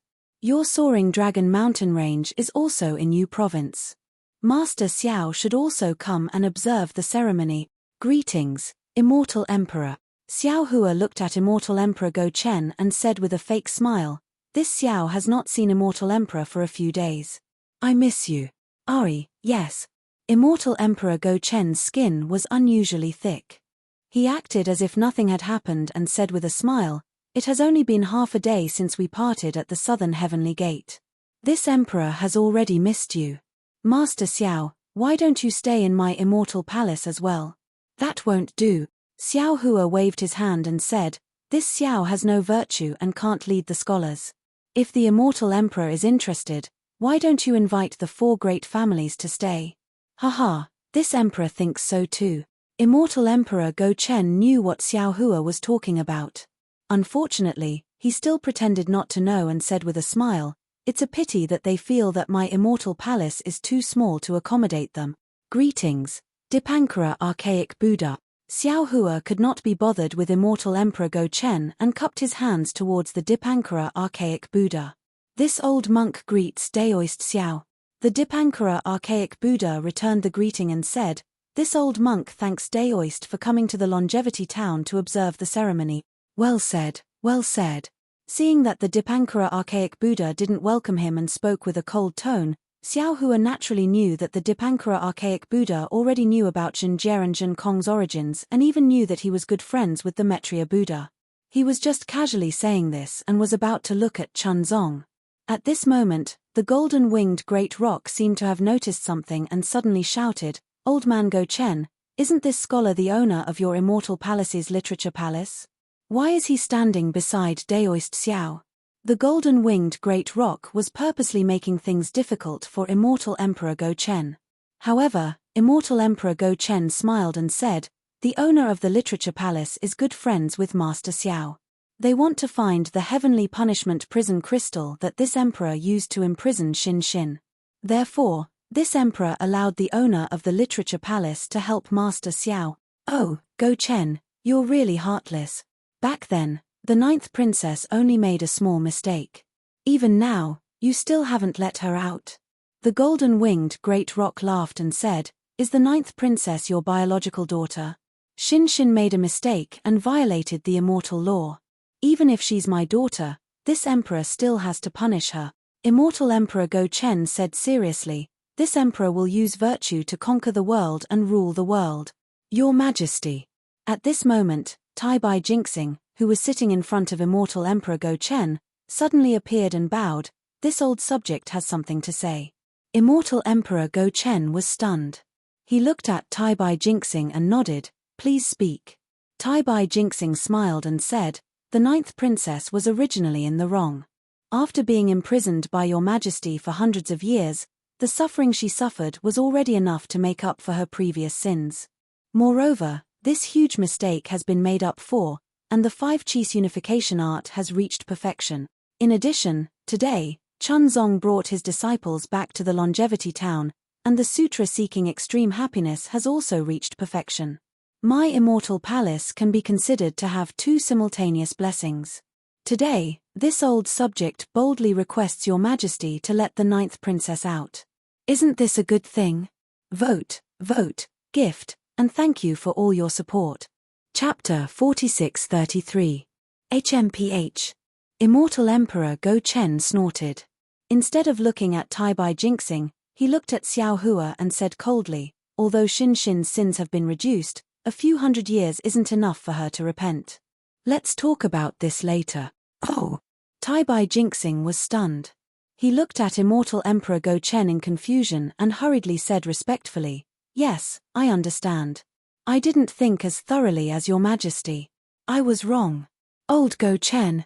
Xiao Hua was truly gnashing his teeth. Tai Bai Jinxing was good at guessing the emperor's will, so he must have seen something, or perhaps he received a hint from the empress. Thus, he used the grand occasion of sutra seeking in extreme bliss to ask Immortal Emperor Go Chen to pardon Xin Xin. However, Immortal Emperor Go Chen obviously wanted to make things difficult for him, so he did not agree. Xiao Hua regretted his uninvited visit. However, just as he was cursing in his heart and was about to speak, he looked at the ground again. At this moment, Chunzong and the others were standing in the longevity town. The ground was already covered with yellow soil, and the streets were filled with clean water. They were looking at Xiao Hua and the others in a daze. Seeing Chuanzang, seeing the hardships on Chuanzang's face, and even the fine lines at the corners of his eyes and the slight knife-like wrinkles between his brows, Xiao Hua's heart ached. He instantly thought of the child in his mother's arms in front of Yellow Flower Ridge. His thoughts of competing with Immortal Emperor Go Chen had already dissipated. Today's main character was Jiang Liuer. From today onwards, he would have the time and strength to compete with Go Chen. Chunzong, you've worked hard. Xiao Hua said with a smile. Chunzong opened his mouth but didn't say anything. He nodded slightly towards Xiao Hua and put his palms together before kneeling towards the Dipankara Archaic Buddha. Namo Amitabha, disciple Chunzong greets the Dipankara Archaic Buddha. 300 years ago, disciple obeyed my Buddha's decree and went to the Thunder Temple to obtain the Mahayana Buddhist scripture Sanzang. I have taken in 4 disciples along the way, namely Zhen Kong, Zhen Han, Zhen Feng, and Zhen Jie. Under the escort of these 4 disciples, I walked from the town of Longevity to the Thunderclap Temple, and from the Thunderclap Temple back to the town of Longevity. Throughout the journey, I have not used any of my powers and have relied solely on my own strength. I have completed my Buddha's decree and obtained the Sanzang Buddhist scripture to the town of Longevity. Now, I have submitted the decree to the Dipankara Archaic Buddha, the World Lord, for inspection. May my Buddha's light illuminate the hidden immortal continent. Amitabha. Seeing how Chuanzang ignored Xiao Hua and Immortal Emperor Go Chen and only kowtowed to him, the Dipankara Archaic Buddha smiled faintly and chanted, Chuanzang, you've worked hard and contributed greatly. You've nourished the world with Buddhism essence like rain. However, if you want to talk about handing over the edict, it seems that you shouldn't hand it over here. You should hand it over at the place where you got it. The Buddhist edict. Amitabha, this disciple will follow the teachings of the Dipankara Archaic Buddha. Chuanzang came to a realization. After kowtowing, he stood up and looked at his disciples, who were only bowing respectfully, and said, Disciples, follow your master to the Rivertide Temple. Yes, master. All the disciples answered carefully. Not to mention Zhenkong, even Zhanjie had restrained his wildness and covered most of his face with his 2 big ears. Not bad, not bad. Xiao Hua didn't know what the others were thinking. However, seeing how Zhenkong's previous arrogance had disappeared, Xiao Hua felt a little happy. While the heaven-pacifying staff wasn't as heaven-defying as the 5 elements wishful heaven-reaching staff, it was still a powerful weapon. Xiao Hua didn't want to let a fire ape, who had a murderous heart, use it to create trouble for himself. Seeing how Zhenkong was behaving, Xiao Hua started making plans. Zhenkong is a fire ape. It isn't appropriate for him to become a disciple of Yuanya. After Zhenkong obtains the Buddha fruit, I'll let him enter my fortune gate. Xuanzang measured his final merit step by step. With the Buddhists, Taoists, Confucians, and demons guarding the longevity town, there probably wasn't anyone in this world who could stop the final step of the sutra seeking extreme bliss. However, right at this moment, in the south, where Xiao Hua came from, another rumbling sound resounded. From the horizon, a rainbow bridge several miles long rushed over from the darkened sky. This rainbow bridge was different from the usual ones as it was black and white. Every time the black and white rainbow bridge rushed over the horizon, a chi explosion would occur. The chi explosion was continuous like the beating of a drum. When the rainbow bridge got closer, 3 cultivators appeared on the rainbow bridge. The one in front was dressed in emperor's attire and wore a dark yellow crown on his head. Of the 2 cultivators behind him, the one on the left was dressed in a bright yellow Daoist robe with a feathered crown on his head. He had a tall stature and an ancient face, and he held a 5-colored jade scepter in his hand. The one on the right was dressed in a dark yellow Daoist robe. He had snow-white hair, and his eyes were like lightning. He had an arrogant expression on his face, and his hands were placed behind his back. He was like a shadow following behind the emperor-attired cultivator. This person patted his head, and 2 black and white light pillars shot into the sky. A huge black and white dome appeared in the sky, and the aura of a supreme cultivator surged towards the longevity town like a tsunami. Oh! Why is it him? The Go-Chen Immortal Emperor, the Golden-Winged Great Rock, and the Dipankara Archaic Buddha were puzzled. They didn't know when a supreme cultivator had appeared in the hidden immortal mainland. When the cultivator in front revealed himself, the 3 of them were shocked. They looked at each other and had the same thought. Xiao Hua looked at the newcomer coldly. This face and aura were the same as the one he saw in the light projection when he came out of the Star Moon Palace. Now that he saw the black and white light pillar, how could Xiao Hua not know that this was the primordial chaos ancestor? However, Xiao Hua and the Go-Chen Immortal Emperor were equally shocked. When others entered the Star Moon Palace, they would only have the opportunity to become a literary saint. This primordial chaos ancestor, on the other hand, had directly reached the Mahayana realm. Moreover, looking at his body, he must have obtained the opportunity in the Star Moon Palace. This guy's luck is pretty good. Xiao Hua curled his lips and muttered, even this old man is jealous of him. When he looked at the primordial chaos ancestor and saw the shocked expressions on the experts' faces, he felt proud of himself.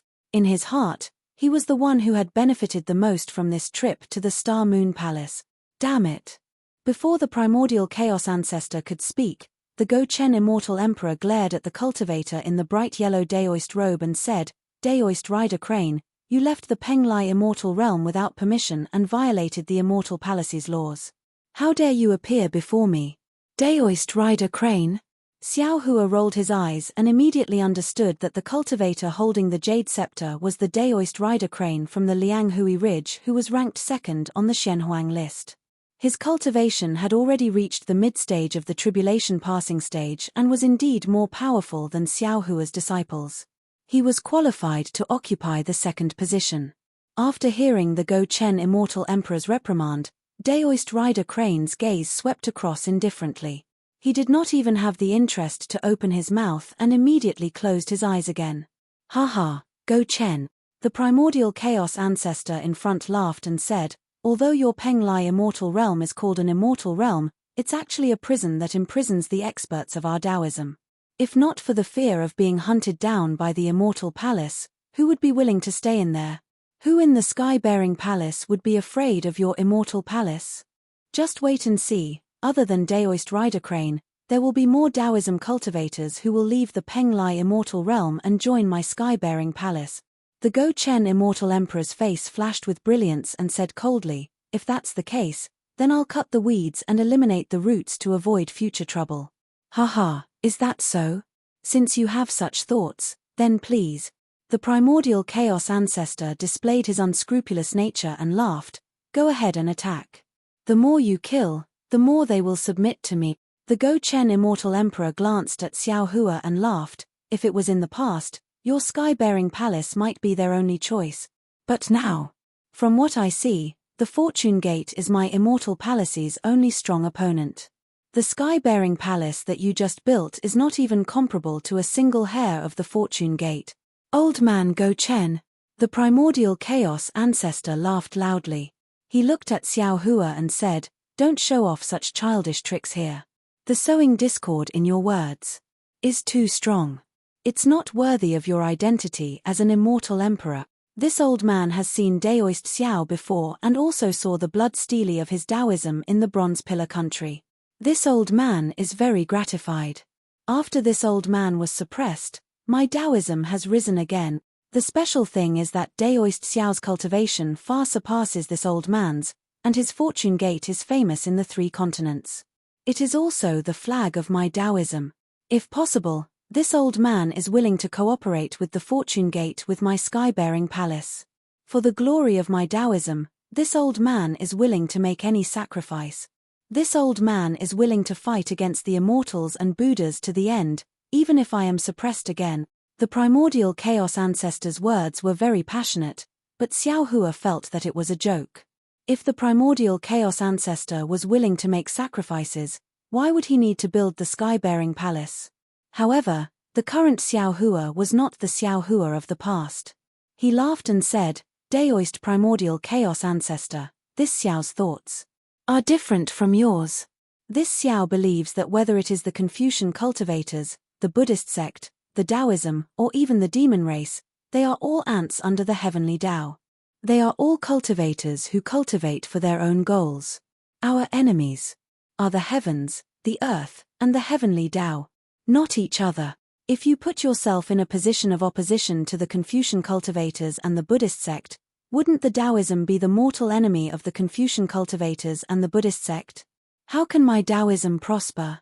The primordial chaos ancestor's face turned ugly, and he frowned and said, "Daoist Xiao, have you not heard of the saying, people who walk different paths cannot work together?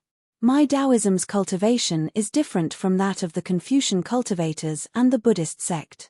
How can we coexist? It is precisely because they are different that we can coexist." Xiao Hua said curiously, "If there is competition, then it will not be easy to coexist. Moreover." Speaking until here, Xiao Hua looked at the Scholar Palace beside him and smiled. "This is the Scholar Palace's master, and also this Xiao's good friend. When we cultivate, we often verify what we have learned with each other. The Taoism and Confucian cultivators are actually interconnected in many areas. Only by referring to each other can we improve together." Chapter 46-34. HMPH. While Xiao Hua was speaking, another cultivator wearing a black Daoist robe coldly snorted and said, "Daoist Master Xiao's cultivation is profound. Aside from the Grand Mist ancestor, this Daoist is half a person that I admire the most. However, Daoist Xiao, now that he's the lightning master of the immortal palace, I don't even admire him anymore." Then, the cultivator said to the Grand Mist ancestor, "Sect master, I don't have any objections if you want to cooperate with any of our Taoism's cultivators. However, if you want to cooperate with those Daoist sects, I'll be the first to object." The Grand Mist ancestor frowned and scolded, "Dark Knight, Daoist Xiao is our Taoism's Grand Ascension Stage Taoism. His fortune gate defeated the 4 great families. How could he be? There are many people in this world who would forsake their principles for beauty." The cultivator called Dark Knight replied bluntly, "Who knows what Daoist Xiao would do for the North Star's 9th princess? Dark Knight of the incinerating glass pond? 3rd on the profound yellow list." When Xiao Hua heard the Grand Mist ancestor's words, he understood the origin of this cultivator. Looking at Anya, Xiao Hua understood that the Grand Mist ancestor and the others had already discussed these words beforehand. However, when Xiao Hua looked around, he didn't know whether to laugh or cry. In front of the Confucian cultivators, the Buddhist sect, and the demon race, the most unpromising Tao sect, and the sky-bearing palace, which had just been established, actually dared to boast shamelessly. Amitabha. At this moment, the Dipankara archaic Buddha spoke with a bitter expression on his face. "Amitabha. Amitabha, you have been cultivating peacefully in the Pure Land World's incineration glass pond for so many years. Our Buddhism sect has never disturbed you. Isn't it good for you to cultivate in peace?" "Why?" Dipankara. Dark Knight said coldly, I have been cultivating in the incinerating glass pond for so many years. Indeed, I've been doing much better than those Taoism cultivators in the hidden immortal continent. However, I can't say that I've been peacefully. From time to time, the heavenly guardian of the Thunder Sound Temple would come to check on I to see if I was quiet. Whenever I was not at the burning glass pond, he would immediately warn me to cultivate in the burning glass pond quietly. Even if the guardian heavenly king of the Thunder Sound Temple did not come, the monks from the nearby temples would still come to visit. Whether it was spiritual wine or spiritual pills, I would have to serve them well. I was a Daoist cultivator of the 8th grade of Essence Force. Even when facing a monk who had formed his nascent soul, I still had to put on a smiling face. How can I cultivate in peace? Amitabha. Excellent, excellent. The Dipankara archaic Buddha world lord chanted Buddha's name. He looked at the river tide temple and saw Chunjung holding his monk's staff. He steadied himself and stepped into the temple, saying, I hope the Buddhist light of the sutra praying nirvana can illuminate benefactor's heart and let benefactor see the true compassion of my Buddhism towards the world. I have no interest in Buddhism's compassion. Dark Knight snorted and said, my sect master is the true prodigy who is well versed in both the past and the present. Not to mention that no Daoist cultivator can compare to him, even among Confucian cultivators, it would be hard to find a match for him. Therefore, I feel that my sect master is the best candidate to lead all Taoism under the heavens. Only his great talent and bold vision could truly bring the Daoist sect to glory. Not those who are secretly colluding with Confucian cultivators. In the end, Dark Knight's words were all directed at Xiao Hua. Hearing this, Xiao Hua sneered, anger rising in his chest. However, today was the day of Chuanjung's accomplishment. Xiao Hua couldn't disturb him casually. Moreover, in front of the Immortal Palace, Buddhism, and Great Sage Hall, how could Xiao Hua let them laugh at Taoism's internal strife? Looking at the Grand Mist ancestor's smiling face, Xiao Hua didn't understand what he meant. After all, they hadn't talked about cooperation yet. There wasn't a need to be so hostile, right? However, all of a sudden, Xiao Hua's heart skipped a beat as if he had thought of something. He sighed inwardly, sigh, this Grand Mist ancestor is too scheming. In order to make this Xiao not suspect the Xiao Empire, he's actually bluffing here, making this Xiao Hua worry that he'll force me to focus my attention here while he secretly makes a move there. How could he know that this Xiao Hua has long known that Prince Lan? Ignorant child tilde Immortal Emperor Go Chen didn't mind the small matter and said coldly, what do you know? How can someone who can be called Thunder Master by my immortal palace be an ordinary cultivator? That Grand Mist brat is only a clown suppressed in the Yin-Yang Illustrated Handbook. How can he be compared to Thunder Master Xiao? Amitabha. The Dipankara archaic Buddha world lord said, Grand Mist ancestor, are you here to observe the Longevity Town ceremony? If so, my Thunder Sound Temple welcomes you. If not, my Thunder Sound Temple doesn't welcome you. Please leave. No. The Grand Mist ancestor smiled, I'm not here to observe the Longevity Town ceremony. Then please leave. The Dipankara archaic Buddha world lord said calmly, otherwise, I won't hold back anymore. I'm here to observe the hidden immortal continent's first golden body Buddha statue's consecration. The Grand Mist ancestor wasn't nervous at all. Instead, he replied word by word. In an instant, the joyous atmosphere became tense. No matter if it was the Dipankara archaic Buddha world lord or the immortal Emperor Go Chen, both of them had an awkward expression on their faces. Although the Sutra Seeking of Nirvana was a joint venture between the Immortal Palace and the Thunder Sound Temple, Chuanzong could preach in the hidden immortal continent, and Zhenhan could preach Confucianism in the pure paradise world. Today's Sutra Seeking of Nirvana was a joint event between the Immortal Palace and the Thunder Sound Temple. However, the biggest winner of the Sutra Seeking of Nirvana was the Thunder Sound Temple. After the Sutra Seeking of Nirvana was completed, the hidden immortal continent's first golden body Buddha statue could be consecrated and receive the worship of thousands of kind-hearted men and women. The Thunder Sound Temple could also preach Mahayana Buddhist scriptures in the hidden immortal continent. If the Dipankara archaic Buddha world lord didn't mention this matter, the immortal Emperor Go Chen wouldn't mention it as well. If the Grand Mist Ancestor didn't mention it, everyone would just consecrate the Nanwu Great Merciful Buddha World Sound Bodhisattva's golden body without a single word. Now that the Grand Mist Ancestor had spoken, he had exposed the scar that no one wanted to talk about. Moreover, he had even sowed discord between the seemingly harmonious Confucianism and Buddhism. Fortunately, at this moment, chants of Namo Mettria Buddha, Namo Amitabha Buddha, Namo Dipankara Archaic Buddha. Amidst the chants of Buddhist mantras, heavenly flowers sprinkled down from the night sky, and countless heavenly maidens flew out gracefully amidst the starlight.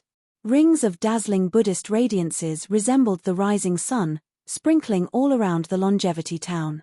This phenomenon instantly attracted everyone's attention. Chunzong stepped into the River Tide Temple, and lotuses bloomed with every step he took.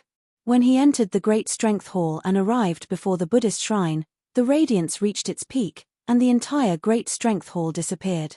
It was as if the entire sky was filled with Buddhist radiances and lotuses.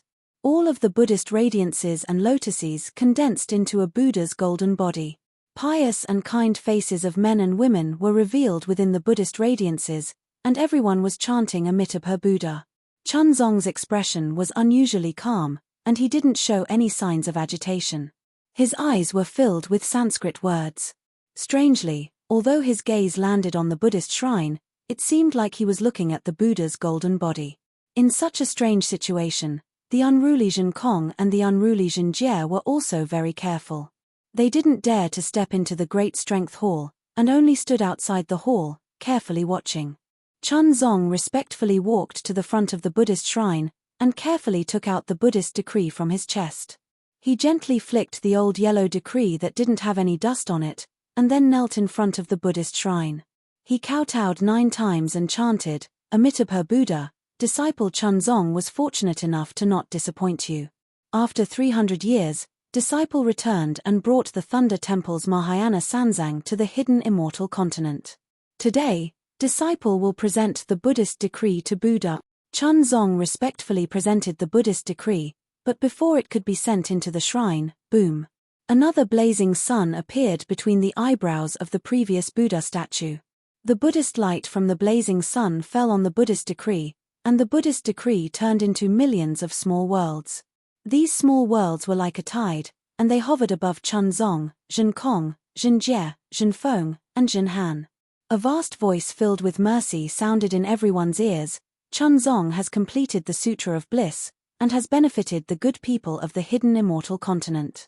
He is bestowed with millions of merits, and has become the Xuanji meritorious Buddha. As the voice fell, more than half of the small worlds flowed towards Chunzong like a river. Whoosh!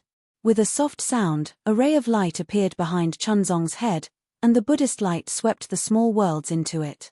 In an instant, the Buddhist light shone brightly again, and the Sanskrit chants sounded again. Although Zhen Kong is a demon, he wholeheartedly protected Chunzong's Sutra of Bliss, and along the way, he eliminated demons and subdued demons, and has made great contributions. He is bestowed with millions of merits, and has become the vanquishing demon Buddha. Similarly, the Buddhist light swept the remaining half of the small worlds into the back of Zhen Kong's head, and the same ray of light appeared, and the Sanskrit chants sounded again. Oh! Seeing this, Xiao Hua was overjoyed, and he almost clapped his hands and praised in his heart, the Mahavairocana revered Buddha is fair. Yuan Tongtian was the first to escort Jiang Liuer, and he contributed the most along the way. In my opinion, the Mahavairocana revered Buddha gave him the title of Arhat, but who would have thought that he would actually give him a Buddhist position? How rare! Immediately after, the Buddhist decree came again, and Zhen Jie became the heaven-vigilant Arhat Buddha fruit, Zhen Han became the benevolent Vajra Buddha fruit, even the laziest dragon horse Zhen Feng became the 8th-division heavenly dragon Buddha fruit. Naturally, Zhen Feng, who became the 8th-division heavenly dragon, also shed his dragon horse skin and appeared as a true dragon. Regarding this result, Zhen Jie didn't have any objections. Although he was the strongest, he came late, and Zhen Kong had already protected Chunzong for most of the journey. Thus, after Chunzong and the others received the Buddhist decree, they all knelt down and kowtowed, saying, "This disciple thanks the Buddhist Lord for his mercy. Give it a recommendation vote, collect it, and reward it. Thank you for all forms of support." Chapter 46-35. Boom boom boom. Bursts of Buddhist aura surged, and the huge golden Buddha statue turned into a huge Buddhist lotus, and in another moment, the huge Buddhist lotus turned into hundreds of millions of even smaller Buddhist lotuses, rushed into the night sky, and disappeared in all directions of the hidden immortal continent. Amitabha. The Dipankara archaic Buddha world lord saw the Buddhist lotus vanish, and the tidal current temple reappeared in the night sky.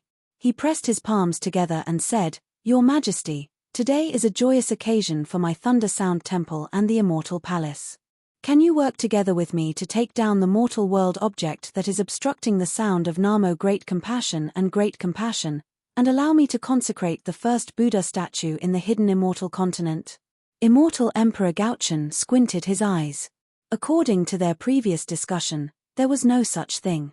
After the Mahavairokkana world lord's Buddhist decree bestowed upon Xuanzang, the Dipankara archaic Buddha should consecrate Nanwu Merciful Guanyin. Immortal Emperor Gaochen didn't have to do anything, nor did he have to say anything. Perhaps, the Dipankara archaic Buddha's world lord thought of doing something unnecessary because of the primordial chaos ancestor's word. Immortal Emperor Go-Chen wanted to reject it.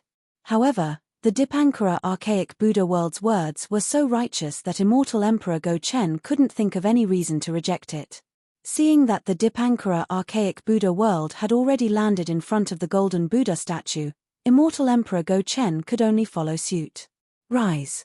The Go-Chen Immortal Emperor and the Dipankara archaic Buddha looked at each other and waved their hands at the same time. The silk cloth had already been removed from Namo Great Merciful Guanyin's Buddha statue. In the night, the 99 jong tall Buddha statue was finally revealed. The benevolent appearance of the Buddha statue caused Xiao Hua to sigh with emotion in his heart. The real and fake Si Hang were all appearances. The real Guan Yin Bodhisattva was the real one. Namo Dipankara archaic Buddha. The Dipankara archaic Buddha world lord chanted and said, "In my name, I erect the statue of my Buddhism. Namo Great Merciful Guanyin Bodhisattva's golden body shall emit Buddhist radiance. May the benevolence of my Buddha be gathered on Guanyin's body, and save millions of Buddhists." As he spoke, the Dipankara archaic Buddha world lord raised his right hand, and pressed his thumb, a dazzling Buddha seal, from head to toe, the golden Buddha statue. The Buddha's radiance was different from the previous Buddha statue.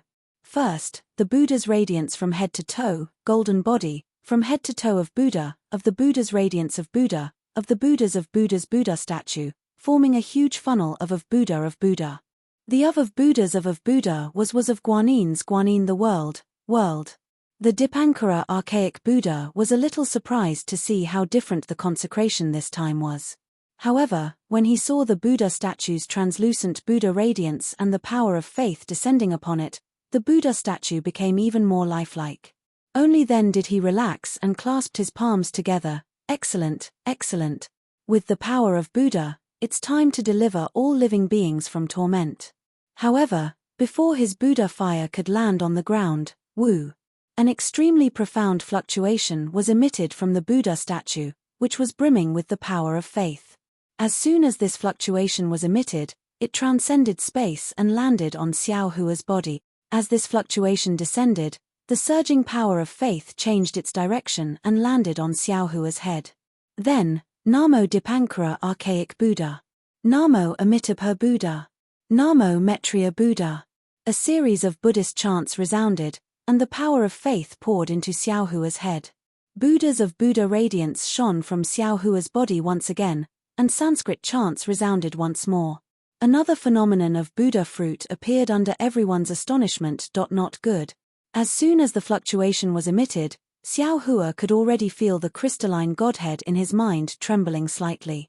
His expression immediately changed, and he knew that something had happened. Unfortunately, before he could activate any abilities, the fluctuation had already landed on his crystalline godhead and triggered the Buddha fruit. However, Xiao Hua's of Buddha fruit was different from the Namo Wisdom Manjushri Bodhisattva. No radiance appeared behind Xiao Hua's head, and the endless power of faith simply disappeared after landing on the back of his head. Ah! This is... Not only was the Dipankara archaic Buddha shocked, but even the golden-winged great rock, Immortal Emperor Go-Chen, and the primordial mist ancestor were shocked. The primordial mist ancestor even felt a hint of joy in his heart, thinking that this was the Buddhism sect's secret move. Boom! As the fluctuation landed on the crystalline godhead flickered with a faint golden radiance. As soon as the golden radiance appeared, the fluctuation changed again and quickly shrunk back. At the same time, the Buddha light on the Buddha statue's golden body emitted a chaotic sound, and an even brighter Buddha light surged upwards. When the golden radiance dissipated, everyone's gaze landed on the Buddha statue's face, and they were all dumbfounded. This was because the Namo Wisdom Manjushri Bodhisattva's appearance was no different from Xiao Hua's. The primordial mist ancestor even turned his head to look at Xiao Hua, then at the Buddha statue's golden body, and then at Xiao Hua again. His head spun like a rattle drum. This. The Dipankara archaic Buddha opened his mouth, but he didn't know what to say. He even forgot to recite the Buddha's name. Ha ha ha, I understand now. The gloomy immortal Emperor Go-Chen was the first to come to his senses. He clapped his hands and laughed. That benevolent Hang who stopped the Heavenly Cave River Dragon race in the Longevity Town and used a Buddhist artifact to collect the Liao River's water was actually Thunder Master Xiao's transformation. No wonder Thunder Master Xiao wasn't there when Benevolent Hang appeared, and Thunder Master Xiao only appeared after Benevolent Hang left. Congratulations Thunder Master Xiao, congratulations Thunder Sound Temple. Ha ha ha. The immortal Emperor Go-Chen had vented his anger. He was forced by the Thunder Sound Temple to use the sutra seeking extreme bliss. However, the Thunder Sound Temple had calculated everything, and it ended up benefiting Xiao Hua. Although the immortal Emperor Go-Chen didn't gain anything, the Thunder Sound Temple had lost a lot. How could he not be happy? Amitabha. The Namo Wisdom Manjushri Bodhisattva hurriedly said, "This Buddha statue's golden body isn't mine." Strange.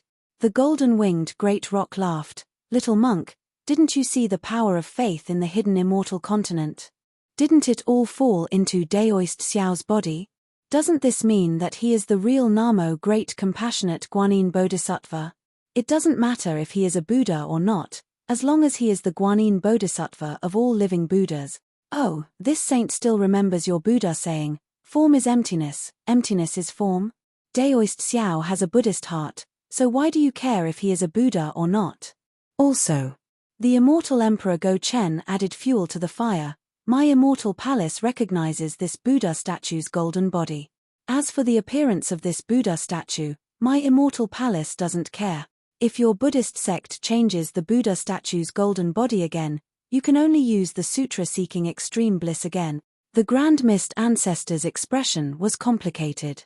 He opened his mouth and wanted to say something, but when he looked at the Daoist rider crane and the Dark Night Child, he didn't know what to say. The truth that Xiao Hua was the Namo great compassionate Guanyin Bodhisattva was the biggest and most laughable secret they had ever seen in their lives. Namo Amitabha. Seeing the power of faith continuously entering Xiao Hua's body, the Dipankara archaic Buddha's benevolent expression on the Buddha statue's golden body was vivid and lifelike. Thinking about Xiao Hua, the Dipankara archaic Buddha immediately made a decision. He politely put his palms together and bowed to Xiao Hua. Congratulations to the Guanyin Bodhisattva for achieving the Buddha fruit. Namo Amitabha. Namo Great Wisdom Manjushri Bodhisattva also stepped forward and bowed. Manjushri greets senior apprentice brother Guanyin. This. Xiao Hua didn't know whether to laugh or cry. If Xiao Hua hadn't cultivated to the Mahayana realm, he wouldn't mind becoming the Guanyin Bodhisattva. However, now that he was a Taoism's supreme cultivator, he didn't care about the Buddha fruit. However, he had done a lot of good deeds, and when the Buddha statue's golden body was consecrated, he finally achieved the Bodhisattva Buddha fruit. Amitabha. Xiao Hua was quite familiar with Buddhism's etiquette. He raised his hand and helped the Namo Great Wisdom Manjushri Bodhisattva up. You and I are old acquaintances. There's no need to be so polite. Senior apprentice brother has just attained the Buddha fruit. You can go with the Buddha of Xuanji Merit and the victorious devil-vanquishing Buddha to the Thunder Sound Temple to meet the Mahavirokana World Lord. Namo Great Wisdom Manjushri Bodhisattva smiled. Xiao Hua hurriedly waved his hand. Forget it, forget it.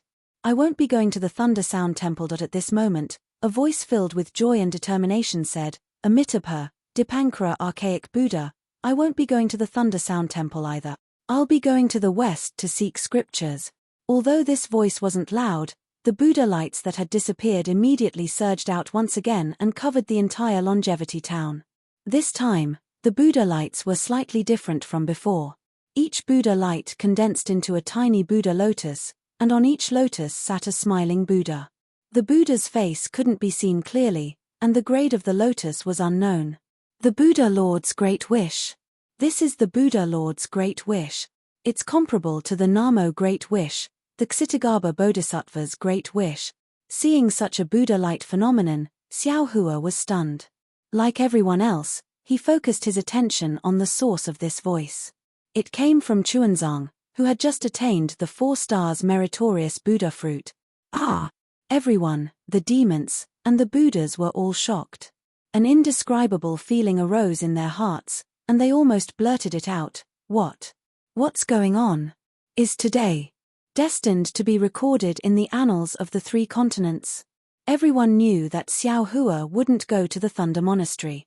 Not to mention that a Daoist Mahayana realm cultivator entering the Thunder Monastery was equivalent to handing his life to the Vairocana world sovereign. Just the fact that Xiao Hua had ambushed the Buddhist sect in the Longevity town made him too embarrassed to appear in front of the Vairocana world sovereign. But what was Chuanzang, the Buddha of Xuanji meritorious virtue, up to? What was he up to this time? Chapter 46-36. Namo Wisdom Manjushri looked at the astonished Namo Dipankara archaic Buddha and said, Amitabha, Xuanji meritorious Buddha, if you want to preach the Sanzang Buddhist scriptures in the Longevity town and save all living beings, it's fine if you don't go to the Thunder Sound Temple to listen to the Revered One's teachings.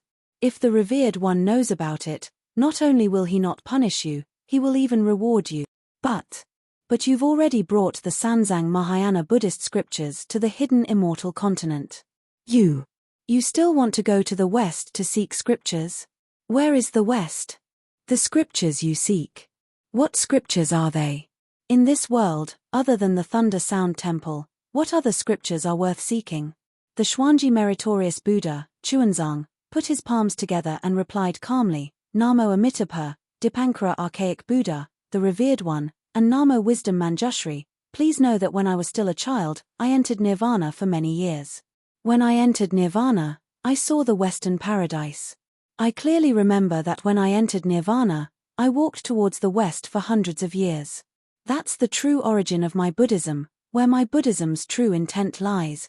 Oh no, this is bad. After hearing Chuanzang's words, Xiao Hua recalled what Wang Bianfei said when he came out from the space. That little monk wants to head towards the Western Paradise.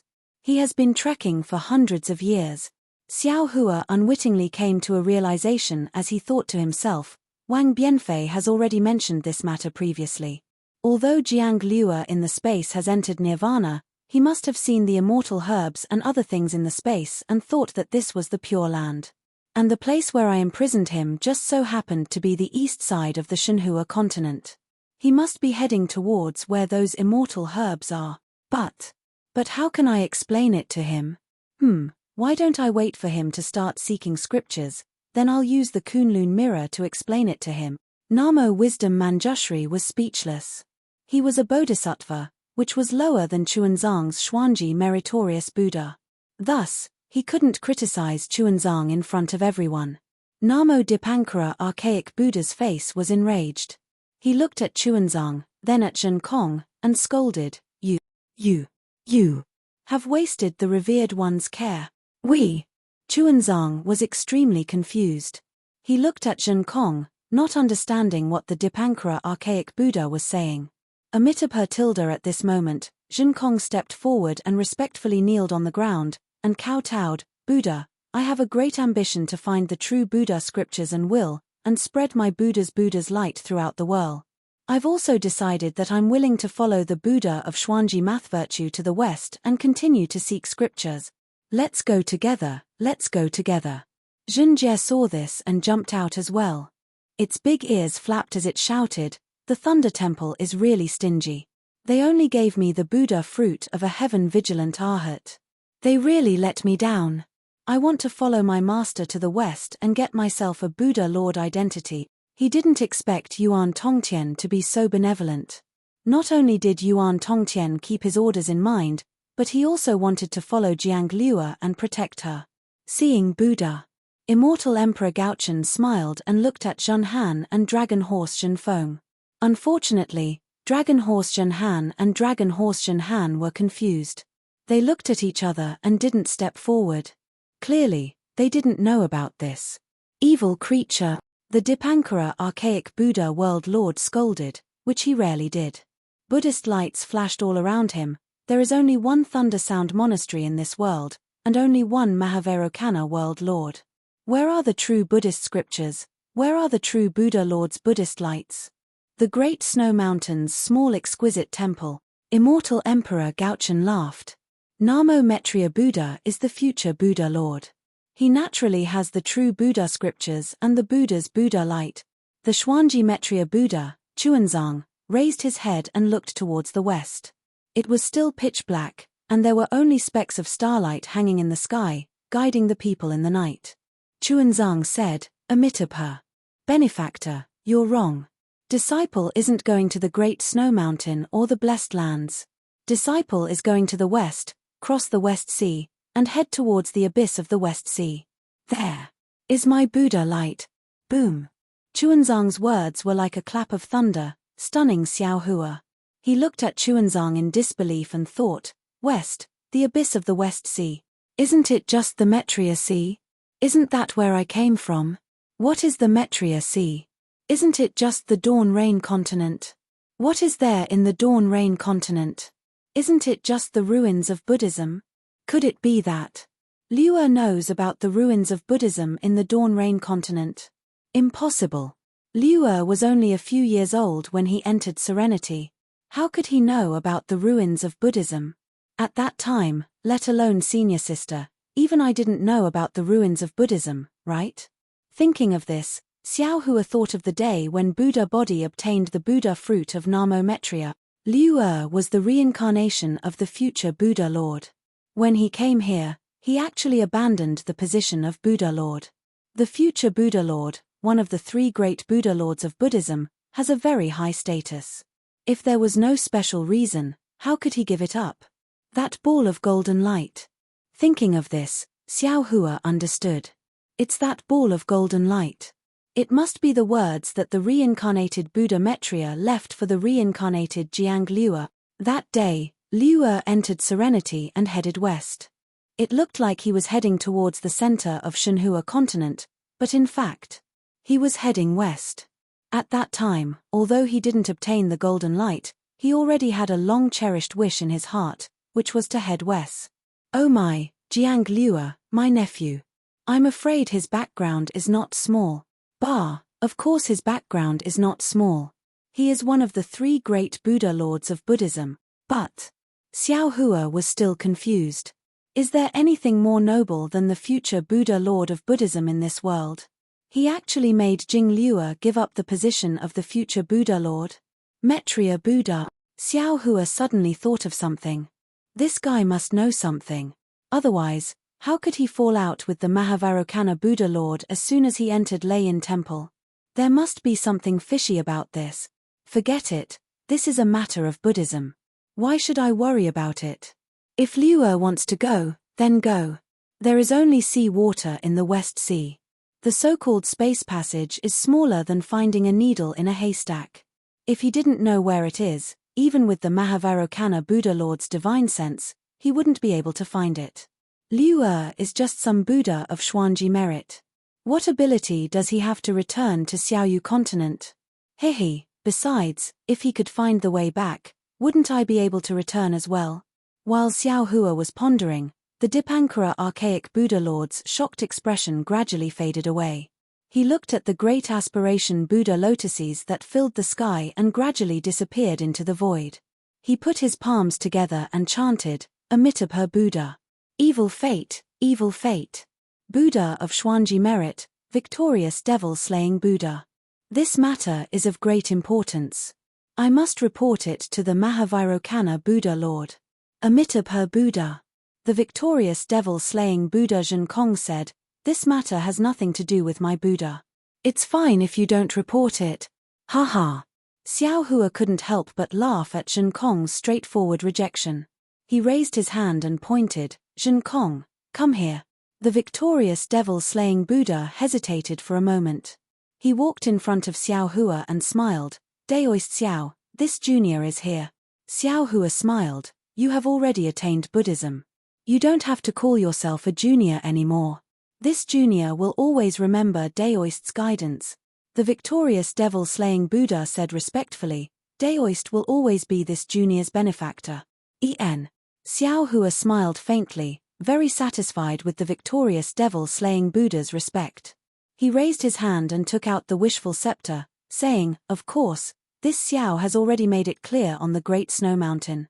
After you finish praying in bliss, this wishful scepter is yours." Today, this Xiao came to the Longevity Town not only to congratulate Chuanzang, but also to give this wishful scepter to you. The victorious devil-slaying Buddha was overjoyed. He raised both hands and respectfully received the wishful scepter. The moment the wishful scepter entered his hand, it actually sank a few centimeters. The victorious devil-slaying Buddha quickly stabilized it and said, "This junior thanks Daoist for his gift." "All right." Xiao Hua smiled and helped the victorious devil-slaying Buddha up. He looked around and didn't hide anything, saying encouragingly, "This old man was thinking of waiting until you finished praying in bliss, then choosing a disciple to take you into the fortune gate. But since you're willing to enter Buddhism, and the Vairocana Buddha revered has taken a liking to you, this old man won't compete with him. From now on, your fate with me has come to an end. You must cultivate well, and don't repeat the same mistake." "Yes, this junior understands." The victorious devil-slaying Buddha's face was filled with emotions as he nodded. "Go." Xiao Hua smiled and said, "Escort Chuanzang to continue praying in the West. This old man has high hopes for you. Many thanks for senior's support." The victorious devil-slaying Buddha respectfully walked to the side of the Buddha of Xuanji Virtuous Virtue. It was only at this moment that the Buddha of Xuanji Virtuous Virtue seemed to have awakened from a dream. He looked at Xiao Hua gratefully and opened his mouth, wanting to say something but hesitated. Some words didn't need to be said, and some love was already engraved in his heart. Ayo, this old man almost forgot. Seeing the victorious devil-slaying Buddha leave, Xiao Hua suddenly slapped his forehead as if he had thought of something. He smiled and said, "Now that you're a Buddha, you're no longer as arrogant and violent as before. This old man's methods should be withdrawn." After saying that, Xiao Hua didn't bother to make any hand seals. He raised his hand and a bolt of lightning flashed, landing directly on the victorious devil-slaying Buddha's head. The victorious devil-slaying Buddha was shocked and wanted to dodge, but even though he was the victorious devil-slaying Buddha, his strength was far inferior to Xiao Hua's. How could he dodge? The lightning flashed and hit him. However, after the lightning flashed, the victorious devil-slaying Buddha didn't change much. The sun-moon corona that Xiao Hua had expected didn't appear on his head either. "Oh!" Xiao Hua was stunned. He grabbed at the air again, and a shadow fell on top of the victorious devil-slaying Buddha's head.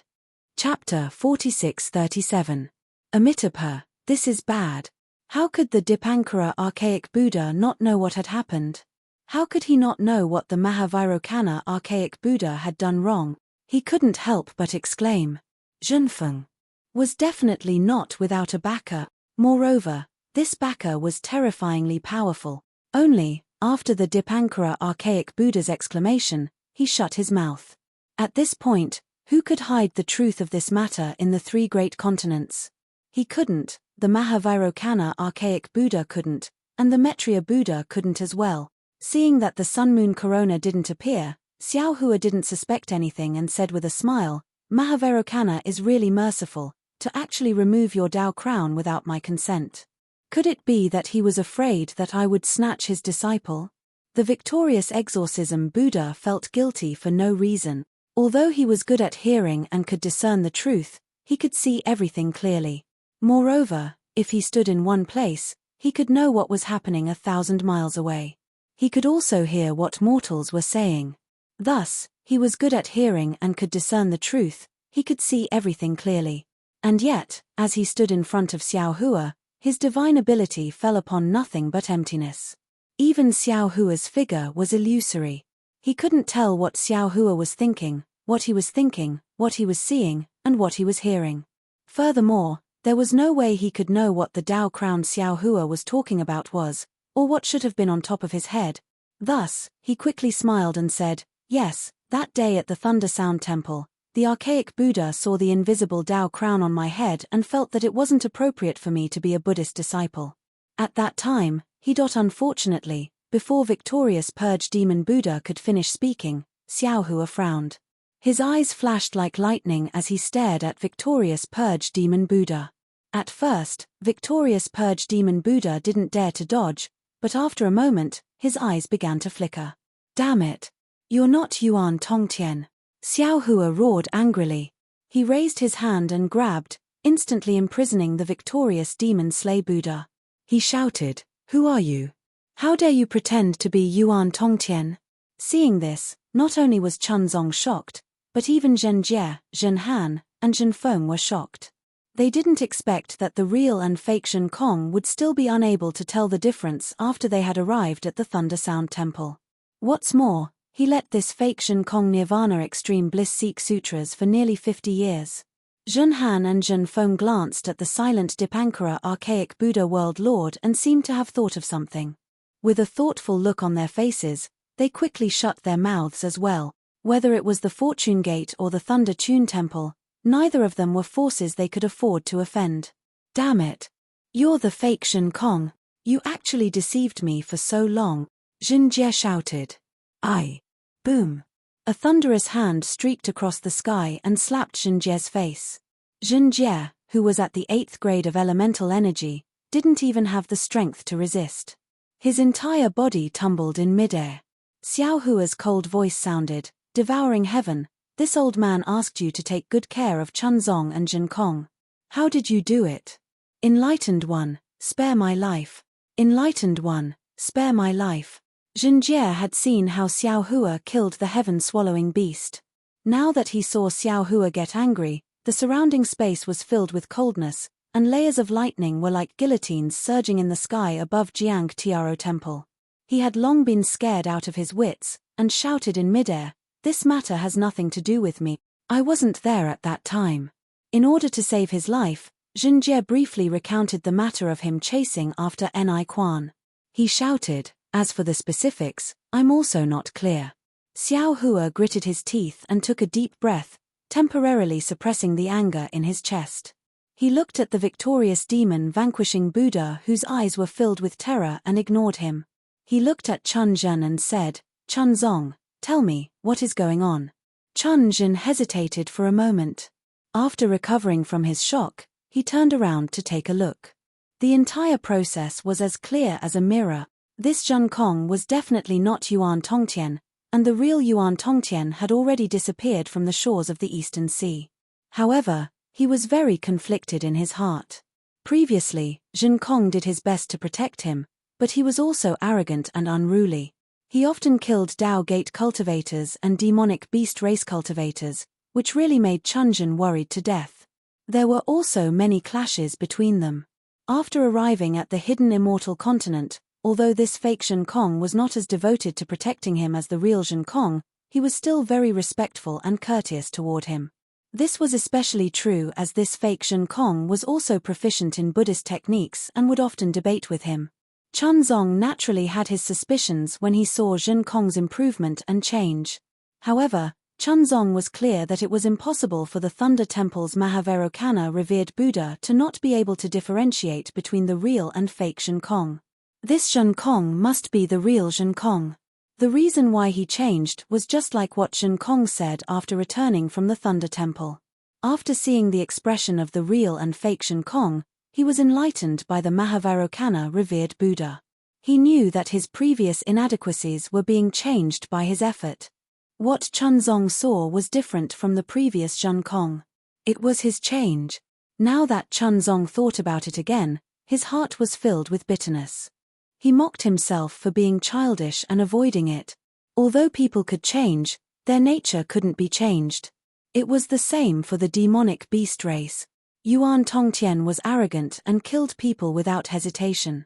Although he wanted to change, how could he change in the blink of an eye? It wasn't that he didn't suspect if this Zhen Kong was Yuan Tongtian. Instead, he was avoiding it because he liked the fake Zhen Kong and didn't like the real Zhen Kong. He had let down Yuan Tongtian, who sincerely protected him. If I treat Yuan Tongtian like this, then what about the Mahavairokkana revered Buddha? Chunzong thought more than Xiao Hua. Seeing Chunzong's hesitation, the Dipankara archaic Buddha spoke, Amitabha. Benefactor Xiao. Shut up. Xiao Hua roared and stopped the Dipankara archaic Buddha from speaking. He yelled, Old Dipankara, it's not that I don't want to give your Thunder Temple a chance. It's just that it's not the time for you to speak. If you dare to say anything else, I'll kill you and Manjushri first before leading the Fortune Gate's disciples to attack the Thunder Temple. I'm not interested in the Guanyin Bodhisattva's Buddha fruit, but I'm interested in the Buddha Lord's Buddha seat. Hearing this, the Gauchon Immortal Emperor's eyes lit up.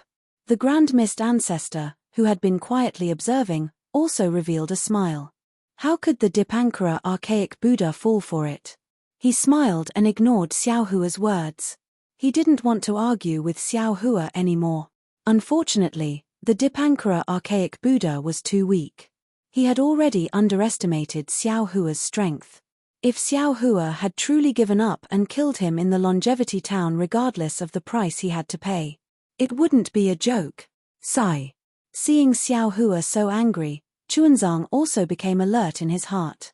He sighed and explained the cause of the matter in full detail. Tai Bai jinxing. Xiao Hua turned his head without hesitation and looked at Tai Bai jinxing. Speak. Yes, Lightning Master Xiao. Tai Bai jinxing didn't feel any pressure facing the Lightning Master of the Immortal Palace. Although he had already seen through it, he didn't point it out. Instead, he kicked this troublesome matter to the Thunder Temple. As such, he casually told everything he knew. You. Xiao Hua squinted his eyes and looked at the Nanwu Wisdom Manjushri Bodhisattva, who had gone through life and death with him. His gaze was filled with hostility. Nanwu Wisdom Manjushri Bodhisattva didn't feel any pressure. That day, he had already seen through who was the real fire ape and who was the real six-eared macaque. However, he didn't make any decision. Still, he glanced at the Dipankara archaic Buddha. Amitabha. Now that things have come to this, tell me the truth. The Dipankara archaic Buddha pressed his palms together. Yes, World Lord. Nanwu Wisdom Manjushri Bodhisattva told him everything he saw by the East Sea's shore, how he had already seen through the reason but couldn't differentiate between the real and the fake. He then brought the two Zhen Kongs to the Thunder Temple, and how Yuan Tongtian was killed by the fake Zhen Kong. Hearing that Yuan Tongtian had been killed, Xiao Hua's eyes turned red. Yuan Tongtian was loyal to him and followed his orders to protect Jiang Liuer. Who would have thought that he would be killed by the fake Zhen Kong in the Thunder Temple? Such an ending made Xiao Hua furious. Ha ha ha.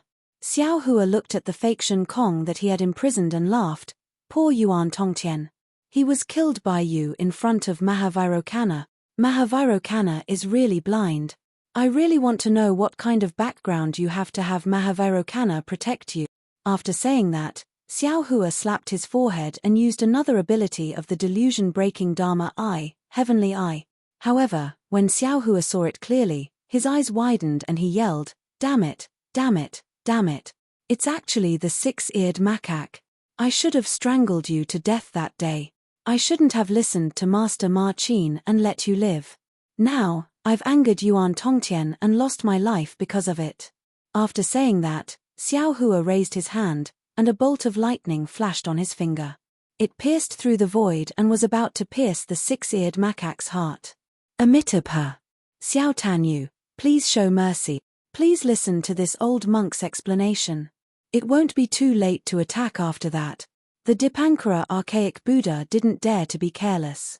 He raised his hand, and Buddha lights appeared out of nowhere. A 9th-rank Buddha lotus blocked the lightning. Buddha lights overflowed from the Buddha lotus, and countless Buddha kingdoms appeared from within. Damn you, bald donkey. Xiao Hua sneered and said angrily, You dare to show off in front of this old man with such means? Do you think I can't kill you? Xiao Hua didn't take any action and allowed the Buddhist lotus to block the Buddhist light. Boom! The seemingly dim lightning struck the Buddhist lotus and a huge rumbling sound was produced. The Buddhist kingdom was instantly annihilated and the Buddhist lotus also withered to an extreme degree. Amidst the explosion, the lightning flew towards the six-eared macaque's heart like Xiao Hua's killing intent. The Dipankara archaic Buddha's expression changed greatly. He realized that Xiao Hua's threat wasn't just empty words. However, if he wanted to attack now, it was too late. Chapter 46:38. Seeing that the six-eared macaque was about to be killed, Chunzong suddenly knelt on the ground and said, "Uncle, please restrain your thunderous rage and listen to what the Dipankara archaic Buddha has to say." "Boy, I only just learned that Shen Kong had died. I've let Shen Kong down. If I've done something wrong, I'll have to bear the responsibility." The word uncle was like a sudden clap of thunder, striking everyone in the field. Even the Dipankara archaic Buddha was dumbfounded once again. This was the biggest secret of the sutra praying of nirvana. It was even bigger than the secret of Zhen Kong being sent by Xiao Hua. This was a secret that even the Mahavairokkana archaic Buddha didn't know about. What's the background of this Xiao Hua? The primordial mist ancestor squinted his eyes and thought to himself, not only is he the dragon master of the Dragon Island, the thunder master of the Immortal Palace, the Buddhist sect's Namo Great Merciful Mahavairokkana Bodhisattva, even the Xuanji Mahavairokkana Buddha is his nephew. Who in the three continents can rival him? If Xiao Hua isn't eliminated, how can my sky-bearing palace rise? Golden radiances flickered in the golden-winged great rock's eyes. While he was shocked, he was glad that he had the intention to befriend Xiao Hua.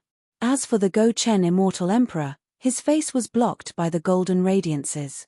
Although he was feeling complicated, no one knew what he was thinking. Seeing Chunzong kneeling and calling him uncle, Xiao Hua pondered for a moment and kept the lightning radiances. He said calmly, "Liu you're the Xuanji Mahavairokkana Buddha and my nephew. I can't ignore your words. However, Yuan Tongtian was ordered by me to protect you. He was loyal to you. Now that he died in such a pitiful manner, I will investigate his death to the end. If you're in the wrong, don't blame me for being ruthless." "Yes, boy understands. Although I don't know what exactly happened, I feel that the secret behind this seems to be beyond your imagination, and even beyond the imagination of the venerables of the world." Chuanzang hurriedly expressed his thoughts. "Speak." Xiao Hua looked at the Namo Dipankara archaic Buddha world lord. Sigh. The Dipankara archaic Buddha let out a sigh. After sending a voice transmission, Immortal Emperor Go Chen smiled. "Dipankara archaic Buddha, since you have something to say, why don't you make it public? If you were to deceive my Immortal Palace's Master Lei, I'm afraid that even if he was involved, he wouldn't know." "Motherfucker, shut up." Xiao Hua felt vexed for no reason and scolded, "Gouchen old man, and you, this old man still hasn't settled the score with you. If you don't tell me where the Heaven's Punishment prison crystal is, I won't let you leave Longevity Town." Boom. Immortal Emperor Go Chen's body shone with golden light. It seemed like he was about to get angry. The golden-winged Great Peng beside him laughed and said, "Not bad, not bad. I've heard that Xiao Longsha is infatuated with the new princess. For the sake of his love, he killed 900,000 disciples of the four great clans. Today, this holy sage will lend Xiao Longsha a helping hand." Damn it. Immortal Emperor Go Chen cursed. The radiance only circled around him and didn't attack. If the great sage hall joined forces with the Fortune Gate, the Immortal Palace might not be their match. Speak. In order to seek justice for Yuan Tongtian, Xiao Hua didn't hesitate to glare at the three exalted experts of the three continents and said to the Dipankara archaic Buddha world lord, "Amitabha, it's like this." Naturally, the Dipankara archaic Buddha world lord wouldn't let Immortal Emperor Go Chen, the primordial mist ancestor, and the others know about the Thunder Sound Temple's secret. Hearing this, Xiao Hua's heart was filled with complex emotions. He didn't know what to say. The six-eared macaque was Ananda's reincarnation. However, just like the Prime Clarity Palace Lord and Grand Clarity Palace Lord's clones, Ananda didn't return to the three continents. Instead, he returned to the Dawn Rain continent.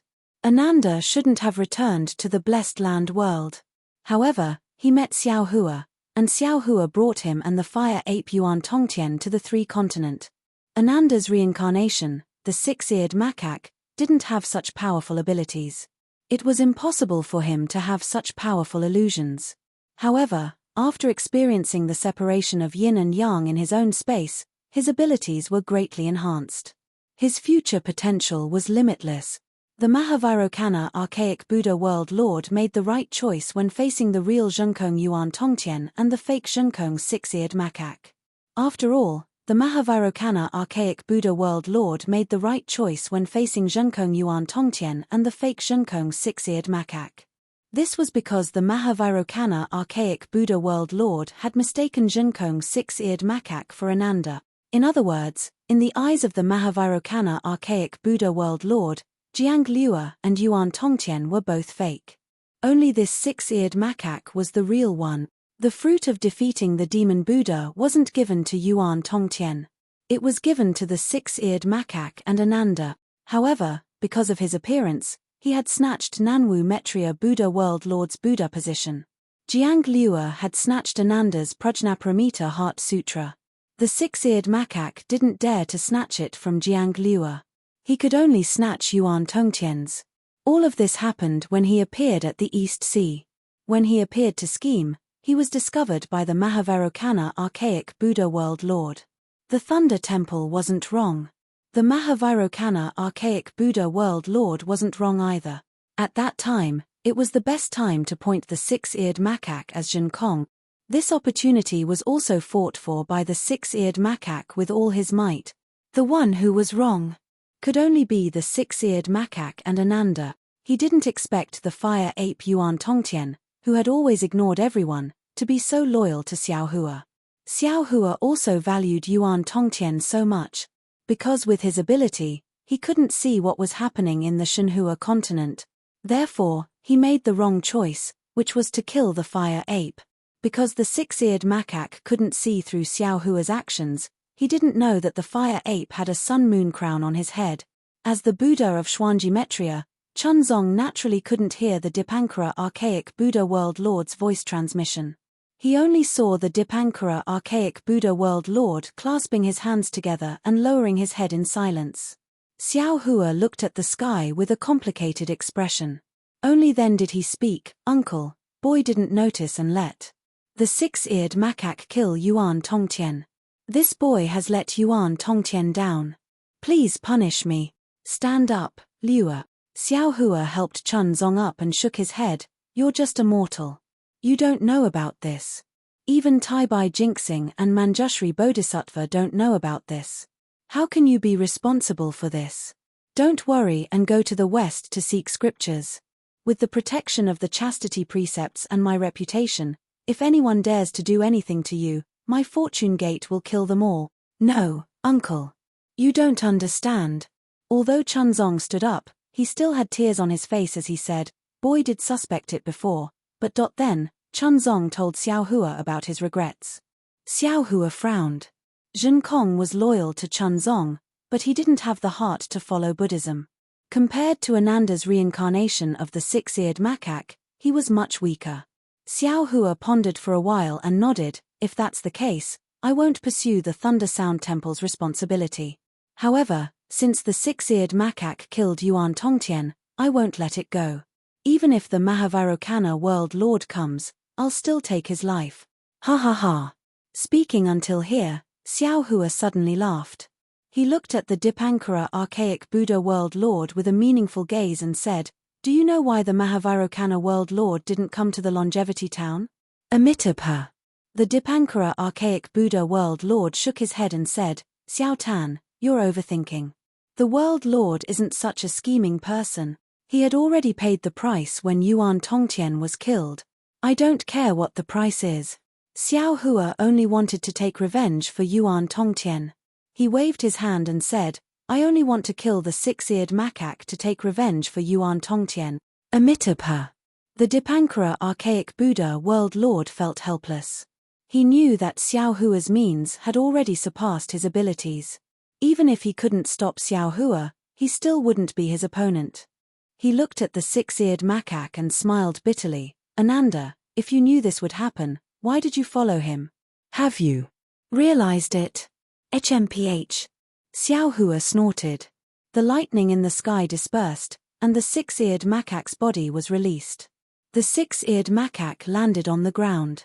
The panic on his face had already disappeared. He looked at the Dipankara archaic Buddha world lord, then looked at the Thundersound temple. However, there wasn't any regret on his face. He knelt on the ground and kowtowed 9 times in the direction of the Thundersound temple. He said, Master, I've always thought that I'm smart, and that I'm the wisest person in Buddhism. However, when I was about to die, I realized that I knew nothing. You've done so much for me, and I felt that everything was natural. When I'm reborn, I'll be your disciple again. When that time comes, I hope that you won't restrict me too much. Let me have my freedom. After that, the six-eared macaque kowtowed to Chunzong again and said, Master, although you've taken away my opportunity, I've gained a lot from following you. Although it hasn't been a long time, I've finally realized that my heart towards Buddhism is like the light of a firefly compared to Master. Master, you're my role model. Everything that I've done, I can only blame myself.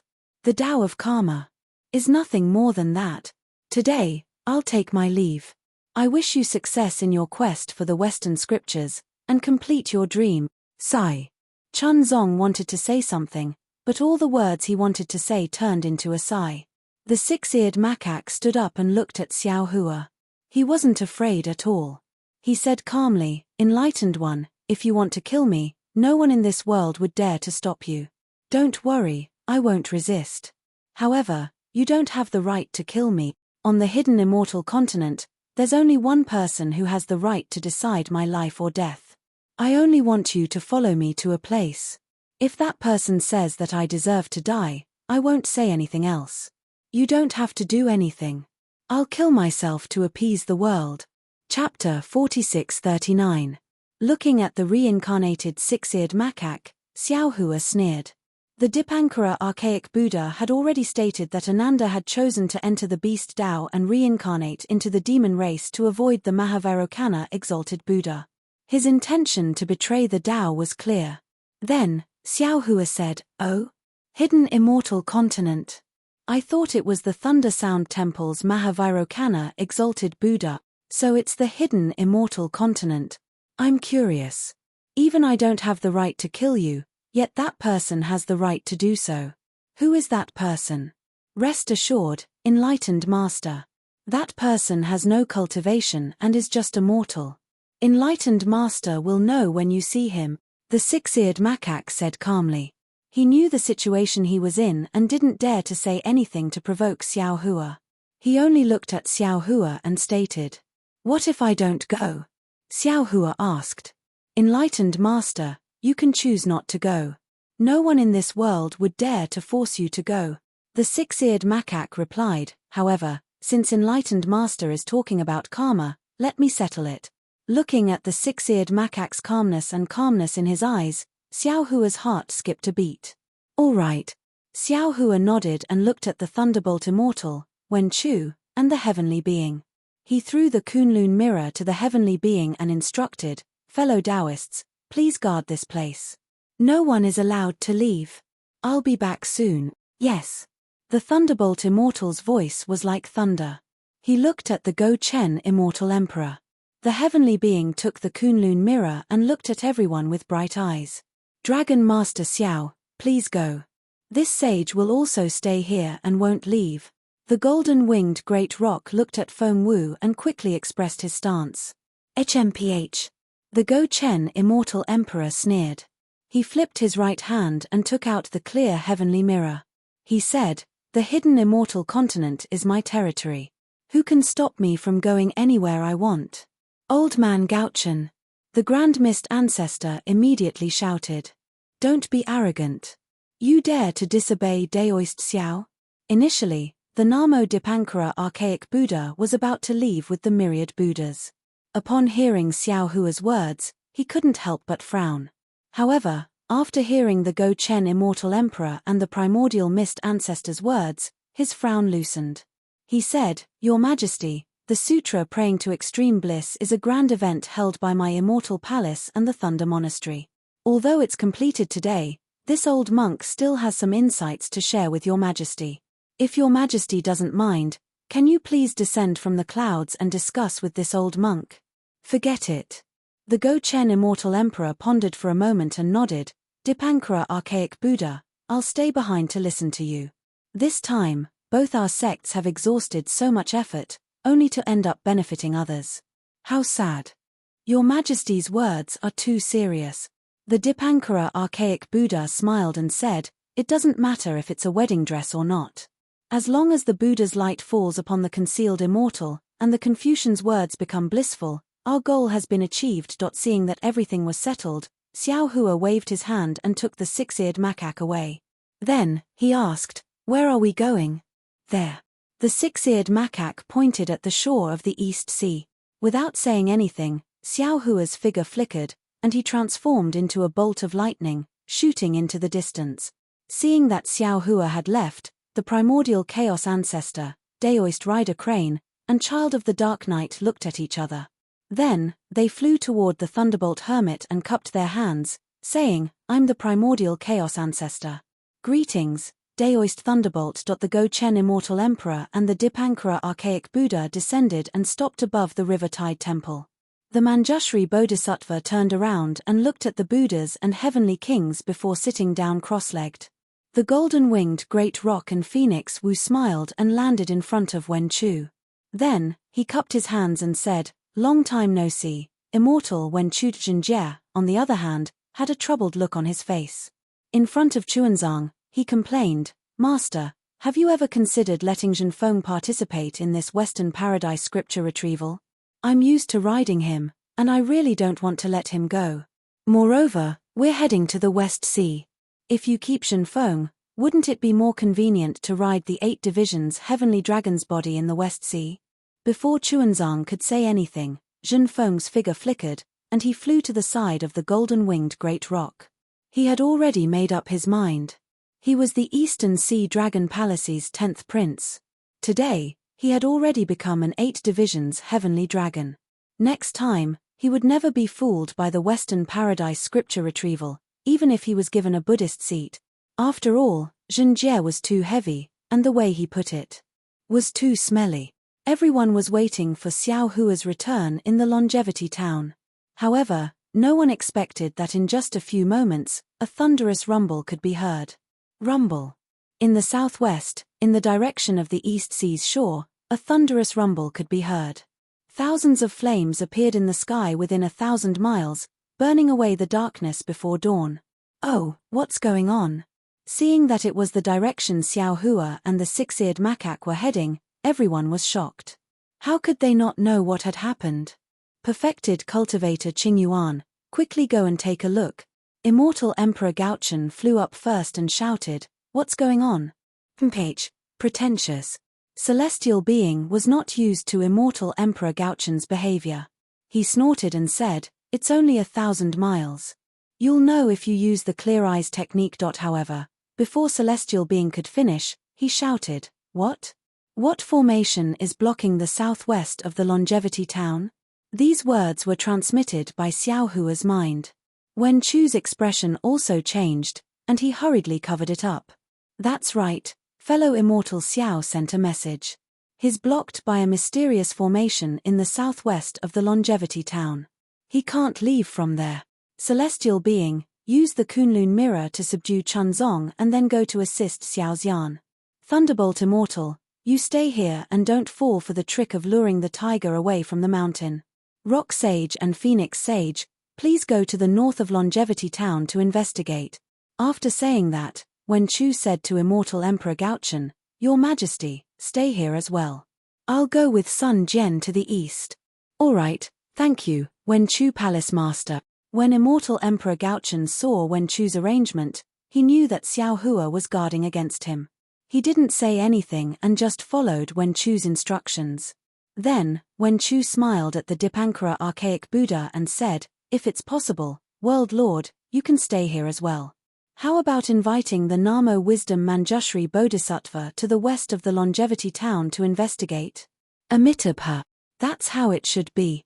The Dipankara archaic Buddha didn't say anything else. He ordered the Manjushri Bodhisattva to bring some arhats and other Buddhas over. As for the three of you, you can stay here as well. Wen Chu looked at the primordial chaos ancestor and the others and said with a fake smile, "Thank you, fellow Taoist." The primordial chaos ancestor knew how important this matter was. He didn't dare to say anything that might cause a misunderstanding.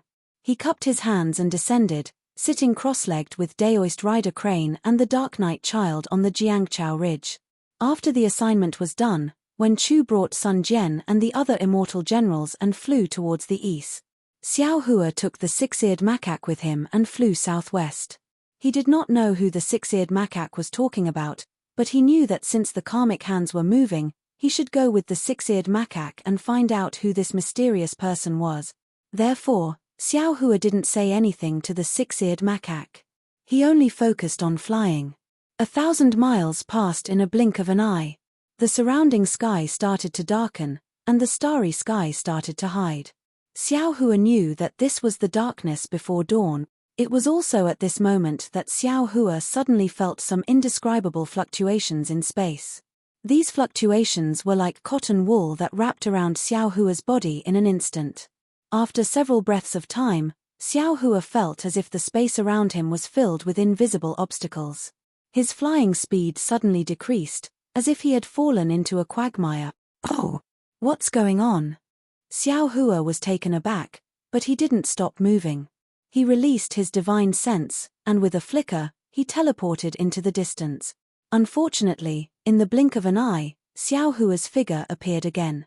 He couldn't stay in the void for long, so he couldn't use his teleportation technique. Moreover, the strange thing was that when he released his divine sense, there were no obstacles within 10,000 miles.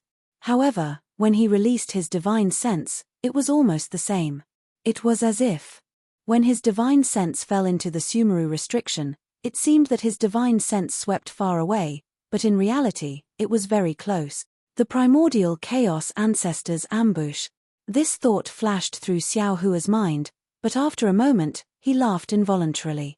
Even if the primordial chaos ancestor had obtained an opportunity in the Star Moon Palace, and his cultivation had reached the late Great Ascension stage, if he wanted to face the experts of the 3 continents, he still couldn't do it. He couldn't do such an unwise thing. Break. Xiao Hua was too lazy to think about it. He grabbed the 6-eared macaque, imprisoned it, and threw it into the Shenhua continent. Then, he waved his hands, and a thunderous hand appeared, grabbing at the invisible restriction. Boom. The sound of thunder was loud, and the void within a few miles was torn apart. The feeling of being entangled by the fluctuations was still there. Damn it. Xiao Hua was truly enraged. He rubbed his hands again, and thousands of thick crystal lights fell into the void. Boom boom boom. Ka-cha-cha. In the sky several li away, thunderstorms surged and surged like a tide, covering the sky and covering the earth as they fell. However, the thunderbolts were like pearls cast into darkness, and it didn't cause any ripples. Everything around him was like an illusion. Open. Xiao Hua hurriedly retreated. When the fluctuations that entangled him disappeared, Xiao Hua slapped his forehead and opened his delirium breaker Dharma eye. When he saw everything in front of him, he couldn't help but suck in a breath of cold air. In the delirium breaker Dharma eye, layers of fist-sized flames filled the entire space like clouds. These flames were light red, and the delirium breaker Dharma eye could see them clearly. Xiao Hua understood that what the delirium breaker Dharma eye saw was condensed from the essence of vitality. These layers of flames must be an extremely powerful restriction formation. Who is it? Xiao Hua was shocked. Who dares to set up such a formation when the supremes of the various sects are gathered at the longevity town? Chapter 4640. Fellow Taoists.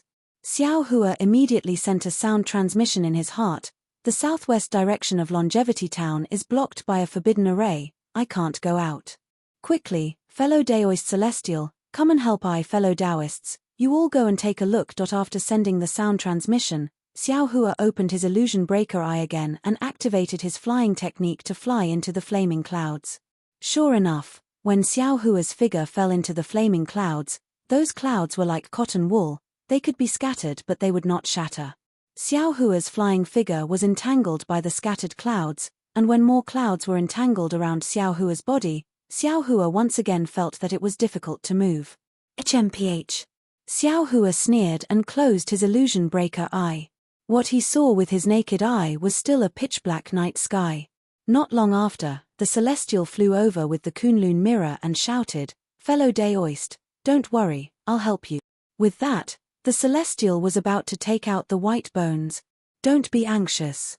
Xiao Hua raised his hand to stop the Celestial and said, "I's lightning hand can't even tear apart this inexplicable forbidden array. I'm afraid that your Celestial's white bones won't be enough." "Hehe, that's true." The Celestial being smiled foolishly and nodded. "That's all I have. You know all about it. Just tell me what you want me to do." How's your refining of the 10,000 extinguishing heavenly dipper?" Xiao Hua narrowed his eyes, raised his hand to signal the Celestial to give him the Kunlun mirror, and then asked. The Celestial gave the Kunlun mirror to Xiao Hua and said, "The 10,000 extinguishing heavenly dipper is the Celestial race's heaven artifact. Although I have the method to repair and refine it, it has only been a few decades and can't be fully completed. However, even if the 10,000 extinguishing heavenly dipper is completely repaired, I'm afraid it's useless to break this restriction." Xiao Hua took the Kunlun mirror and first stored Chun Zong into the Shenhua continent. This time, he was relieved and nodded. "Fellow Daoist is right. The 10,000 extinguishing heavenly dipper is used for fighting. If it's used for breaking restrictions, it's useless." Seeing that Xiao Hua was neither anxious nor slow, the Celestial understood and said with a smile, "So fellow Daoist already has a method to break the restriction. You called me over just because you're worried." "Indeed." Xiao Hua nodded and said, "I have 2 ways to break the seal, but I don't know which one is useful." "Fellow Daoist, hurry up and break the seal," the Celestial said with a smile. "I'm rather curious. Who would dare to besiege Longevity Town at this time? There are supreme beings from the Immortal Palace, Thunder Temple, Great Holy Hall, and Fortune Gate here." "PH, who else could it be?" Xiao Hua sneered. At this moment, even if he used his heel to think, he knew who was behind this. Who on this hidden immortal continent has such strength? No way. Xiao Hua thought in his heart, and did not hide it from Heaven Man immediately exclaimed, "It's actually the 4 great families. Aren't they? Aren't they setting up a formation at Dawn and Dusk Cliff to fight against my Fortune Gate? How could they have set up such a large restrictive formation in the Longevity Town? Right now, we can't be sure if it's one of the 4 great families."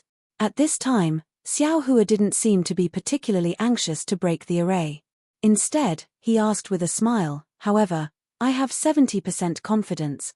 Fellow Celestial, do you still remember the 2 doubts I had in the Fortune Dao Palace?" Heaven Man slapped his own forehead and laughed. "I understand now. Fellow Daoist, you suspected that the 4 great families didn't use their full strength that day.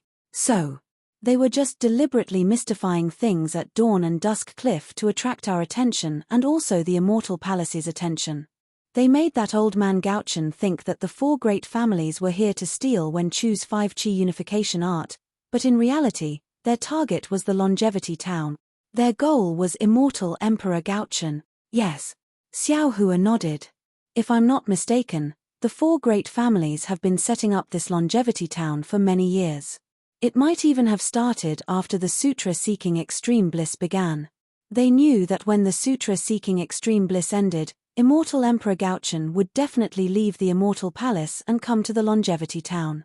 They set up a formation here to take Immortal Emperor Gauchen's life or take his position. In order to not arouse Immortal Emperor Go Chen's suspicion, they had placed an army of 900,000 at Chao Mu Ya. Now, Immortal Emperor Go Chen had fallen for their trap and easily left the palace to come to hidden Immortal Continent. "We are just fish in the moat caught in a fire at the city gates. Damn it, the 4 great families are too cunning." Heaven Man was speechless. At this time, when Chu's voice sounded in their minds. That is indeed the case. There's also a strange wave coming from the east of Longevity Town, filling up the space. I can see it with my divine sense and clear eyes technique, but I can't pass through. As for what the wave looks like, I can't see it clearly. Wen Chu then smiled and said, "Fellow immortal Xiao, do you still want to break the restriction now?" "What's wrong with me? Break what restriction now?" Xiao Hua smiled. "This is the time to threaten Gauchen old man. If we don't seize this opportunity, how will we know where the Heaven's Punishment prison crystal is? As for that six-eared macaque, it doesn't matter when we kill him. Plus, I didn't promise him to find that mysterious person. If I am not happy, I will just kill him." Xiao Hua's body flashed, and he brought the Heaven Man to where Wen Chu was. At this time, the eastern sky was filled with immortal generals. These immortal generals used their own divine abilities, wanting to rush out. Unfortunately, they could only fly out a few miles before they were blocked by the space. It was difficult for them to take another step. Seeing Xiao Hua come over, Sun Jian hurried forward to greet him. Xiao Hua nodded and opened his delusion breaker Dharma eye. He saw that in the horizon, there were golden lotuses shining with dazzling golden light. They were like layers of clouds that covered the entire heaven and earth. All of the immortal generals were trapped in these golden lotus clouds. Hee hee. Xiao Hua laughed coldly and turned to fly to the north. Sun Jian hurriedly called out, "Master Xiao Lei, did you find anything?" "Oh." Xiao Hua asked curiously. "Don't you have the Voidbreaker eyes? Can't you see it?" Junior's Voidbreaker eyes are most useful for breaking the seal of the void. Junior tried to open it just now, but the void is blocked. Junior's Voidbreaker eyes can't open it. Sun Jian answered honestly. When Xiao Hua heard that, he thought of something. His expression changed slightly, and he immediately took out the Kunlun mirror. As expected, the Kunlun mirror's light beam fell into the void, and the void was empty. There was no spatial passage that he expected to be born. Damn it! Xiao Hua cursed and hurriedly urged his soul consciousness. He wanted to see the Black Wind Ridge's teleportation formation, which was not too far from here. Unfortunately, he still couldn't discover the Black Wind Ridge even though he had released his soul awareness more than 10,000 miles away. He couldn't discover the teleportation formation either. Xiao Hua knew that Daoist witches going north was probably going to lose its effect in this forbidden formation. Then, he thought for a moment and asked, "General Sun, who do you think this mysterious formation is?" Sun Jian answered without hesitation. "If it's not the four great families, then it's the 100 schools of thought. Even if it's the 100 schools of thought, it's still instigated by the four great families." "Ian, this old man thinks so too." Xiao Hua nodded. "You should hurry and report to old man Gauchen. Tell him to wash his neck clean and wait." Sun Jian's expression changed, but he still respectfully said, "Junior understands. Junior will go report to him right now." Seeing Sun Jian and Tai Bai Jinxing leave in a hurry, Xiao Hua didn't delay and went to the north of Longevity Town. In the northern sky, Saint Peng and Saint Phoenix, the two great saints of the demon race, saw Xiao Hua appear. Saint Peng came to greet him. Xiao Hua helped Sage Peng up and asked, "Sage Peng, did you find anything strange?" "Of course." The Golden Rock sneered. "This is the work of those old bald donkeys from the Thunder Temple. No wonder Mahavarokana didn't come, he set up this formation outside." "Ah, Thunder Temple? Mahavarokana?" Xiao Hua was a little confused and asked, "Why does Sage Peng say that?" "This void is filled with the light of relics. No matter how I use my flying technique, I can't break through this light." The Golden Rock pointed to the distant sky and said. Phoenix Wu looked at Xiao Hua and said, "Sage Peng and this sage have already tried, but we didn't succeed. I think fellow Daoist's lightning escape technique also can't succeed." Xiao Hua turned pale with fright. He asked, "Is Phoenix Sage sure?" After all, Xiao Hua's lightning escape technique had once been close to breaking through the limit of time law in Star Moon Palace. How could it not break through this restriction? Previously, he and the Celestial had patted their chests with confidence. One was the Kunlun mirror, and the other was naturally this lightning escape technique. "Basically, I'm sure."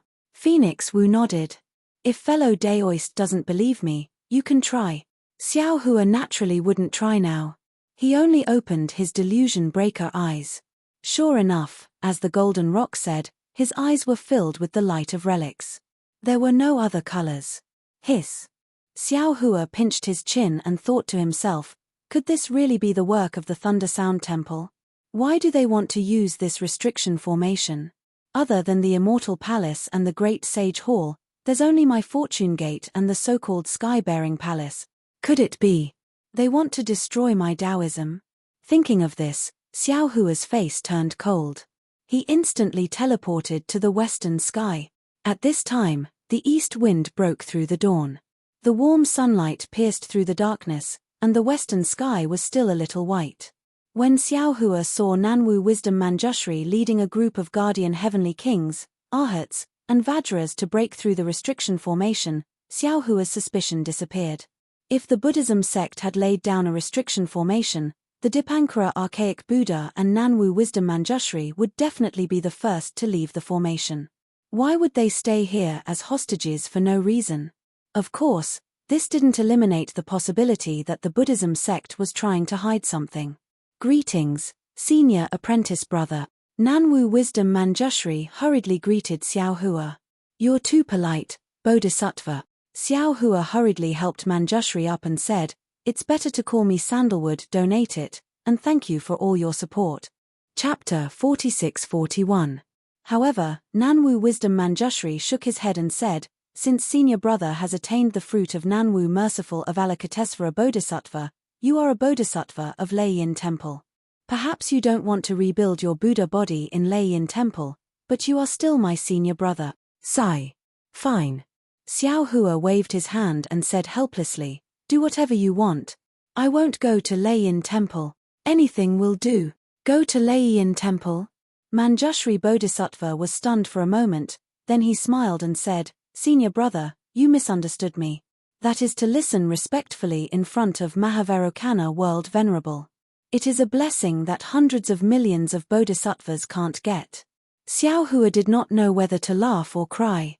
He finally understood why he suddenly attained the fruit of Avalokitesvara Bodhisattva. When he collected the water from Liao River in Longevity Town, he almost attained the fruit. The virtues he obtained were not only the power of faith from the people in Longevity Town, but also the virtues of spreading good seeds across Xiaoyu continent. Later on, Buddha Subhuti appeared out of nowhere. Buddha Subhuti was Xiao Hua's Buddhist avatar. Therefore, all the merits fell on Buddha Subhuti. When Xiao Hua entered the ruins by mistake and obtained Nanwu Metria's relics and virtues, he even sacrificed himself for the people in the ruins.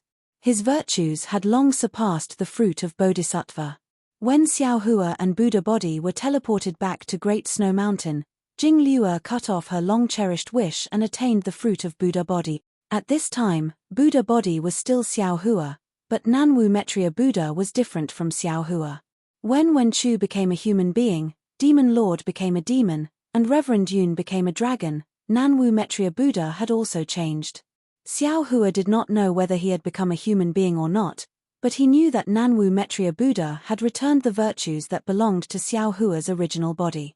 Therefore, when he was in Longevity Town, Xiao Hua accidentally and inevitably attained the fruit of Nanwu Merciful Avalokitesvara Bodhisattva in front of Liao River, which had not attained the fruit of Buddha over 400 years ago. Of course, the fruit of Buddha was a touch of light on the golden body of Bodhisattva, but on Xiao Hua's body, it was just some light on the Godhead. Light. Let's talk about this later. Xiao Hua looked at the serious Manjushri Bodhisattva and replied, previously, because of Zhenkong's matter, Xiao. Brother Xiao's tone was a bit unkind. I hope junior brother can understand. Hearing Xiao Hua calling himself brother and calling himself junior brother, Manjushri was overjoyed. He hurriedly put his palms together and said, Amitabha, this is the fault of Leiyin Temple. When I saw Ananda's incarnation appear, I was also shocked and didn't know what to do. As for the truth and falsehood that this little monk spoke of back then, it was actually the truth. It's just that Zhenkong didn't quite understand. After that, Ananda was ruthless. The revered one was also implicated in this matter. It's good that senior marshal brother didn't go to the Lei Yin temple. Speaking of Mahavairokkana revered Buddha, Xiao Hua sneered, Namo Maitreya Buddha betrayed Lei Yin temple, is it related to this matter? This. Manjushri hesitated and said in a low voice, this matter is related to the three Buddhas. I dare not say anything. Now, senior brother is also a bodhisattva. Sometimes, you have to think for Lei Yin temple. What if I think for small exquisite temple? Xiao Hua said with a faint smile. Sigh. Manjushri suddenly thought of something. After a while, he said sincerely, Namo Maitreya Buddha, senior marshal brother, Lei Yin temple and small exquisite temple are one. Senior marshal brother can help either one. Also. Xiao Hua's heart moved. He asked again, what's the matter with Ananda? Dipankara archaic Buddha didn't say too much. Senior marshal brother, don't make things difficult for this little monk. Manjushri said with a bitter face, this is the matter of the Buddhas. How would this little monk know? The most important thing now is to see how to break the restriction. This restriction is really mysterious. If my heaven's foot connection can't work, the other disciples can't either. We have to see senior marshal brother's method. Seeing Manjushri like this, Xiao Hua didn't force him.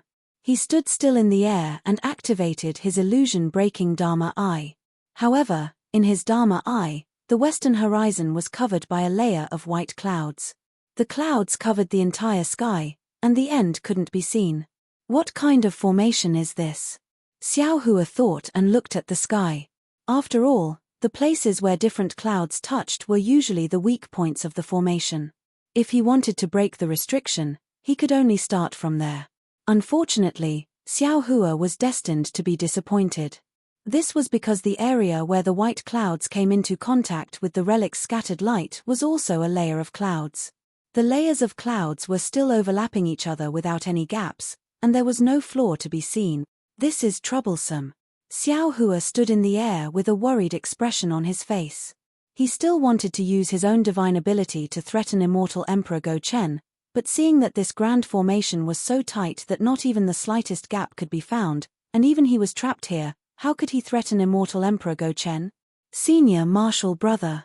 Seeing that Xiao Hua didn't speak, Manjushri asked tentatively, this restriction.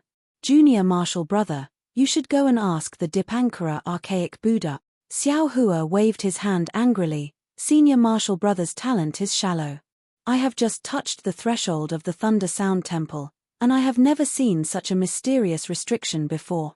Manjushri was helpless and could only order the Buddhas to guard the west side while he flew back to the River Tide Temple. Xiao Hua pondered for a moment and shook the Kunlun mirror, mobilizing 40,000 Fortune Gate disciples. 20,000 guarded the north side of the Longevity Town, and 20,000 guarded the south side of the Longevity Town to prevent any changes to the mysterious formation. Then, Xiao Hua turned to look at Wen Chu and the Heavenly Man, and asked in a low voice, I've seen it again. What do you think? It's difficult. Wen Chu shook his head, and the Heavenly Man shrugged, expressing his helplessness. However, just as Xiao Hua was about to speak, Wen Chu's eyes suddenly lit up, and he said with a smile, this old man remembers two of your abilities. It should be useful. Since Wen Chu thought of it, Xiao Hua naturally thought of it too. He smiled bitterly and said, one is to forcefully activate the lightning escape art. Although Feng Wu has already tried it, he didn't go to the Star Moon Palace, so he doesn't know the profoundness of the lightning escape art. However, don't forget, when the lightning escape art is pushed to the extreme, the last bit of the clear feather pill's medicinal efficacy will be activated. I might ascend to the heavens. Haha, so fellow Daoist wants to ascend? That's a good idea. Under the laws of heaven and earth, all restrictive arrays will lose their effectiveness. We can naturally leave. The Heavenly Man laughed. Currently, I don't want to ascend to the heavens. Xiao Hua rubbed his nose and replied, moreover, why would I do these things that harm myself for no reason and let old man Gaochen and old man Hongmeng benefit for nothing? Then we can only rely on. As he spoke, Wen Chu looked at Xiao Hua's left hand. That's even more unacceptable. Xiao Hua shook his head without hesitation. Although the Daoist sect has a rift with the Confucian sect and the Buddhist sect, we are still humans. This is a righteous cause. Once the devil blade appears, or the demon venerable murder appears, we will become demons. The Confucian sect is the best at spreading rumors. All our previous efforts will turn into water, and we can only benefit old man Hong Meng. Wen Chu pondered for a moment and nodded. If that's the case, we can only wait and see. This formation is really strange. Our divine abilities are not affected by the formation at all. Even our divine sense and eye-clearing techniques are not hindered. However, it only prevents us from leaving. This means. Xiao Hua narrowed his eyes and looked at the floating clouds in the sky. He said, the person who set up the formation has absolute confidence in trapping us to death, and they haven't revealed their powerful methods yet. As Xiao Hua spoke, he was unwilling to give up. He rushed into the sky and entered the ground. He looked around again, but he still didn't find anything.